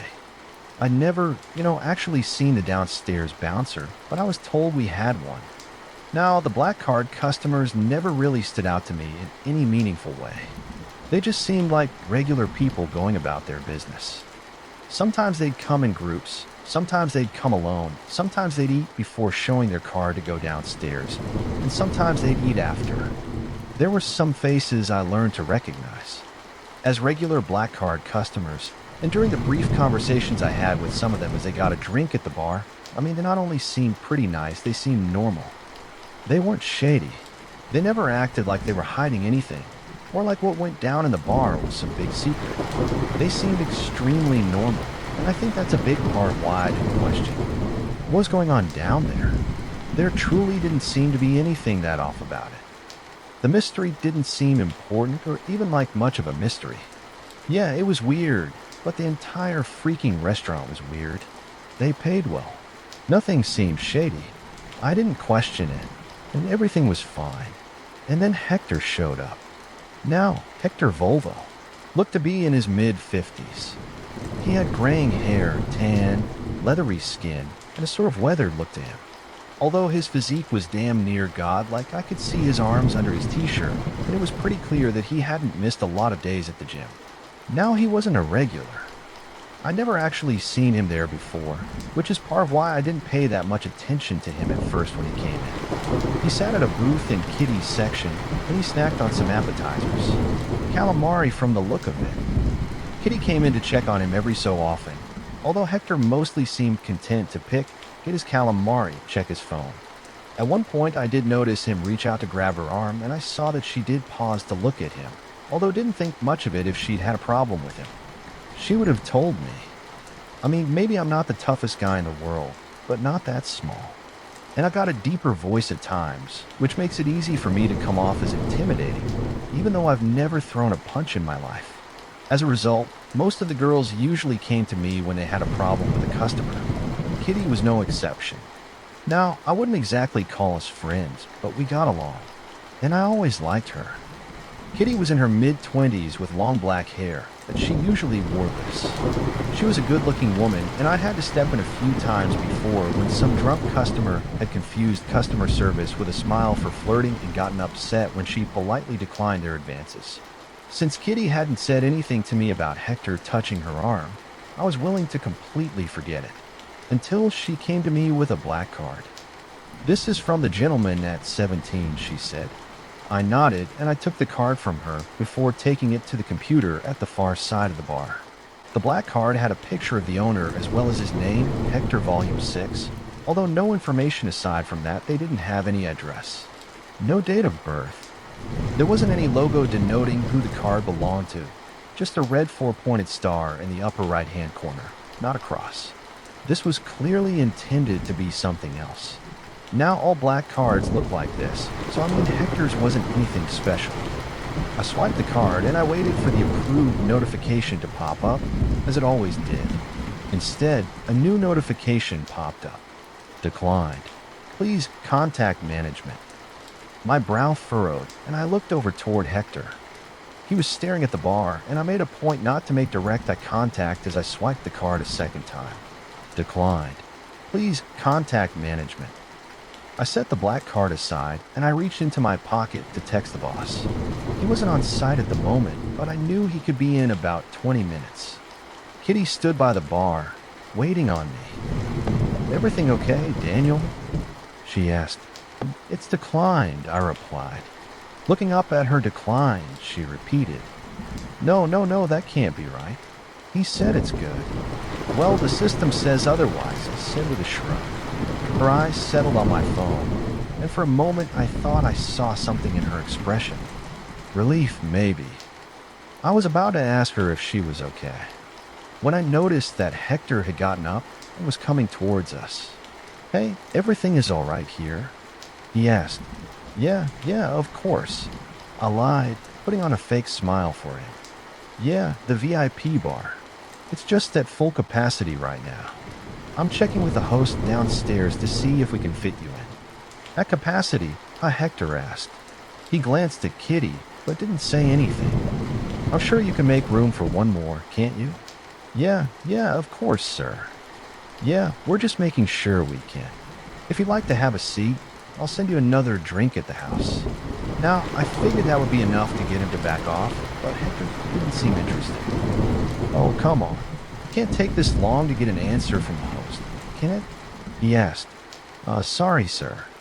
They're pretty busy down there," I said. From the corner of my eye, I noticed Kitty rounding the bar. That was odd. She didn't usually go back here with me. "Really? I'd never seen them that busy," Hector said. He leaned up against the bar, and he smiled at me, a smile that was unsettling. His teeth almost seemed like they were sharpened to a point, although even that description didn't quite suit him.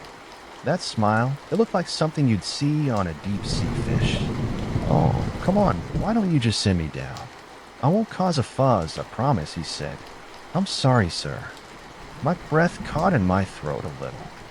I looked around, hoping that someone else on the wait staff would notice that something was wrong, but they were all busy. The supervisor on shift, Persephone, was on the other side of the restaurant, currently busy, and the management was out. I felt Kitty coming up beside me, and I looked over at her. Her expression was placid and calm, unsettlingly so. "You're sorry," Hector repeated, his tone almost mocking. "Come on, kiddo, at least look me in the eye when you talk to me." He leaned in closer, but I looked right past him, right up until I felt Kitty beside me. I looked over at her in the instant before she grabbed me, jerking my head to the side, trying to make me look directly at Hector. I was strong enough to fight her off. but not strong enough to fight off both of them. Kitty pushed me, and I stumbled for a moment. Hector reached over the bar to grab me, and for just a moment my eyes met his relaxation. He spoke that word, and I felt calm, drunk almost. "Look at me." Kitty helped me regain my balance, and I finally looked Hector in the eye. I knew I wasn't supposed to. I knew I shouldn't. I didn't want to, but I did it anyway. My body just moved, obeying his command and locking eyes with him. I could feel something in my mind. Something moving, shifting, pushing me aside. "Why don't we all go down to the VIP bar?" Hector said. "Oh, and bring a corkscrew. We might need it." The answer I wanted to give was no. But those aren't the words that came out of my mouth. "Yes, sir." "Right this way, sir," I said, and I handed him back his black card. As I left the bar, I paused, both to grab a corkscrew and a violet lanyard from under the counter. The bar manager had left it there in case nobody else was available to open the door in the VIP bar. I'd had to use it a few times before, although I'd never gone past the door. Hector and Kitty both followed me as I left the bar, and from the corner of my eye I could see a fear in Kitty's eyes, and I realized that she was in the same state I was in, aware, thinking, but unable to do anything. I'd always thought that the rule about not looking customers in the eye, it's just part of the gimmick. It was dumb, but they paid me to follow it, so I followed it. Only now did I begin to understand why it existed. Although if this was why they'd implemented the rule, what was waiting for us downstairs? I approached the door to the VIP bar, and I scanned a card at the end of the lanyard before quietly opening the door. I looked over to Hector, holding the door open for him as an invitation. "Oh, you're too kind," he said. "Now let's go downstairs and see if we can't find ourselves a room downstairs." I thought we weren't supposed to go downstairs. We sure as hell weren't supposed to follow a customer down there. But Kitty and I both obeyed silently, following Hector down into the darkened stairwell, into the basement of Ophelia's. I could feel my heart racing as panic set in. I don't think I'd ever been so scared in my life. Here I was, completely out of my own control and being led into pure darkness. Beside me, I could hear Kitty's shallow, trembling breaths. If I was in full control of myself, I would have reached out to offer her a hand, but I wasn't in control. We reached the bottom of the stairs and found ourselves in a small white lobby with a bar, and some small tables with plush chairs. The bartender behind the bar at the time was busy with some other guests and didn't seem to notice us. Hector didn't even look at the bar. He just led us toward a long white hallway lined with black doors. At the end of the hall was another set of stairs, presumably leading to some other entrance. Although I'd never heard anything about a second entrance to the VIP bar before, beside the entrance to the hall, I noticed a large dark statue of a spider with a torso of a woman. If I wasn't under Hector's spell, I might have actually admired it. It was taller than I was, and both grotesque and beautiful at the same time. It was incredibly well designed. It almost looked lifelike, the short platinum blonde hair on her head. It looked real, and I could have sworn that her 8 shiny black eyes were watching me as I passed. Hector stared at the statue and smiled calmly. He looked around before walking down the hallway, glancing at the door as we passed. Each one had a small window in it, allowing us to see inside. Looking through those windows as we passed, I recognized a few people who I'd seen going down into the VIP bar earlier. Most of them were regulars, although the things they were doing there, each of them seemed to be sitting on a chair with someone else. Sometimes a man, sometimes a woman. In almost all cases, they were bleeding, usually from the arm or the shoulder, and I could have sworn that our regulars were drinking their blood. I only caught a quick glimpse of what was going on. I mean, I didn't see enough to know for sure, but it was hard to mistake those brief glimpses I got. As I passed by the rooms for anything else, what the hell was this place? Because this wasn't like any bar I'd ever seen before. Hector paused in front of an empty room and gestured for Kitty and I to go inside. She went in first, opening the door and staring at the black leather chaise before her. I could see panic in her eyes. She'd seen what I'd seen through the doors in the hall, and odds are she'd noticed Hector's nightmare teeth as well. I think she already knew what was coming. "You're in the corner," Hector said. "But you." He turned Kitty around to look her in the eyes. He looked at her with this uncomfortable hunger, and I could see her trembling in fear. Hector grinned and gripped the Rob Zombie shirt she'd been wearing, tearing it open with disturbing ease. Kitty didn't make a sound, but I could see tears in her eyes. "Get on it," Hector said, and Kitty turned to sit down on it. Hector approached her, pausing to sniff her hair as he sat down beside her. He tilted her head, admiring her unbroken skin for a moment. I could feel a rage bubbling up in me. I wanted to hurt this guy. Kitty was my friend, my colleague, and seeing her so afraid, knowing that he was going to do something so horrible to her. It made my blood boil, but I could only just stand there, wishing I could help her, wishing I could pull him off of her. Now, I had no illusions I could win a fight against this guy, but maybe I could just stop him. If I could just keep him busy while she called for help. "Oh, very fresh," Hector crooned. "I'm going to enjoy this." He opened his mouth, revealing his full set of teeth. I wanted to scream in the moment before he sank them into Kitty's shoulder. She whimpered in pain as blood trickled down from her wound, and Hector drank a greedy mouthful. After greedy mouthful, he let out a contented hum before swallowing another mouthful of blood, and that was when the door flew open. I was almost relieved to see Persephone storm into the room, looking angrier than I'd ever seen her. "That's enough," she snarled, and Hector looked up at her, a quiet fury in his eyes. That didn't quite match her own. He pushed Kitty aside before standing up. His teeth were bared, and I noticed Persephone's lips curling back, revealing an almost identical set of jagged fangs. "Whatever happened to privacy?" Hector asked. "Your membership was revoked. You don't belong here," Persephone snapped. "God, here we go. Isn't an old man entitled to a meal? Let me eat in peace. I'm not even taking your blood stock, and odds are, the girl will live. That's not the point, and you know it." Persephone hissed. "Oh, let me eat in peace," Hector said again, taking a step toward her. His eyes shifted over toward me.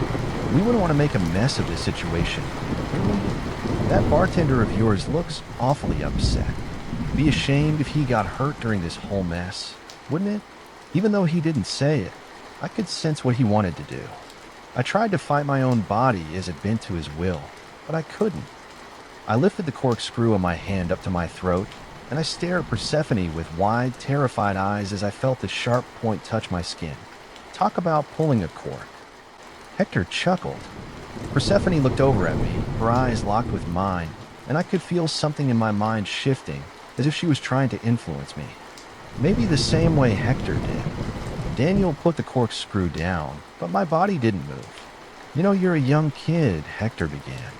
"When you get to my age, the control you can exert over people is damn near absolute.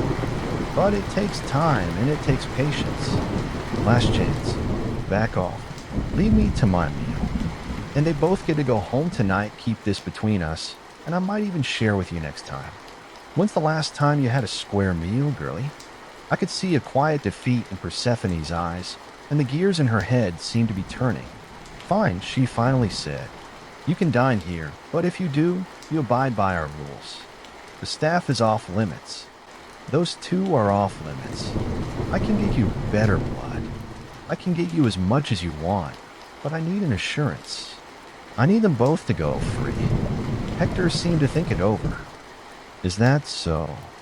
he asked. "Room 4. There's a blood donor there. You can have her," Persephone said. "But the waitress and the bartender are off limits." Hector huffed before looking over at Kitty. He said, and she immediately ran to Persephone's side. Tears went down her cheeks as she pressed a hand to her wound. Persephone grabbed her, holding her tight as she glared over at Hector. "Daniel next," she said. "When we got to room 4, Hector replied. "Tell you what, wait outside the door for me." He looked over at me next. "Keep that corkscrew where it is and go outside with them." "I'll follow." Persephone quietly escorted Kitty through the door, and once they were through, my legs carried me out behind them. Hector watched us go before speaking to me again. "Hey, who's out there with you?" he asked. "No one," I replied. It was just myself, Persephone, and Kitty in the otherwise empty hall. "Where's the spider?" I looked down the hallway. The spider statue that had been in the lobby was gone. I opened my mouth to answer that I didn't know, although before the words left my mouth, I saw it. Only now it was on the ceiling, right above the door. Hector saw the look on my face. He followed my eyes, and though he couldn't see what was waiting for him, he still knew it was there. "Oh, you think you're clever, don't you? Daniel, kill yourself." My heart skipped a beat in my chest as I moved to drive the corkscrew into my throat, and then I felt something slamming into me. Kitty tackled me to the ground, grabbing me by the wrist to force the corkscrew away from my throat. Persephone grabbed me as well in one fluid motion. I saw the spider on the roof move. They darted into the room, and I saw Hector stare up at them with a quiet acceptance in the moment before their talons tore into his flesh. One moment he was there, the next he was gone, snatched off the ground and wrapped in silk. He didn't even scream, but I could feel whatever influence he had fading from my mind as I regained control. "Daniel, are you all right?" Persephone asked as I hurled the corks through her side. My hands were shaking. There was a small cut on my neck, but otherwise I was fine. I nodded. She took a look at the cut on my neck, before finally helping me up and going to attend to Kitty's wound. While she did that, I found myself staring up at the ceiling. Hector was fully encased in webbing now, and I watched as the spider on the ceiling secured their work. I wasn't sure if he was alive or dead, and honestly, I didn't really care. If he was still alive, well, odds are he wouldn't be for much longer. After Hector was gone, Kitty and I had a very, very long conversation with Persephone about exactly what the hell had just happened. A conversation that I admittedly still haven't fully processed. It feels a little dismissive to say. We talked it out and everything turned out just fine. But in a lot of ways, that is exactly what happened. Kitty and I were both paid a considerable bonus for our troubles, and she ended up quitting a couple weeks later. I don't blame her for that. We haven't stayed in touch, but I do think about her sometimes, and I hope she's doing okay. As for me, well, I got my own violet lanyard. I already know what's down in the VIP bar, so might as well do some work down there, too. I'm not complaining. The tips down there are really good. You know, of all the things that people suggested that the VIP bar might be, I never would have considered the possibility that it was a bar where vampires and other fae who drink blood could feed off of willing prey, although in hindsight that does explain a lot. Once you realize that the rules exist to protect the staff from any bad actors who might visit the restaurant looking for blood, they actually do make a lot more sense. Of course, only those in good standing with the organization that runs Ophelius get to feed there. Hence the need for the black cards. Apparently Hector had fallen out of the organization's good graces. You know, I can't for the life of me imagine why. I'm still not sure what he hoped to gain by showing up here and causing a scene like that. Maybe he was just desperate. Maybe he thought he could stick it to the powers that be. Maybe this was all just an elaborate suicide attempt. Who's to say? Either way, the management has taken steps to ensure that this kind of mess never happens again. There have been some new adjustments to the rules, let's say. Now, if we have a problem guest, instead of just messaging them, we also message Persephone, and we message Brenda downstairs. Brenda, yeah? That's the name of the giant nightmare spider woman in the basement. Turns out that she's the bouncer, and if a problem guest makes it down the stairs, she's been given more freedom to make an example out of them if need be.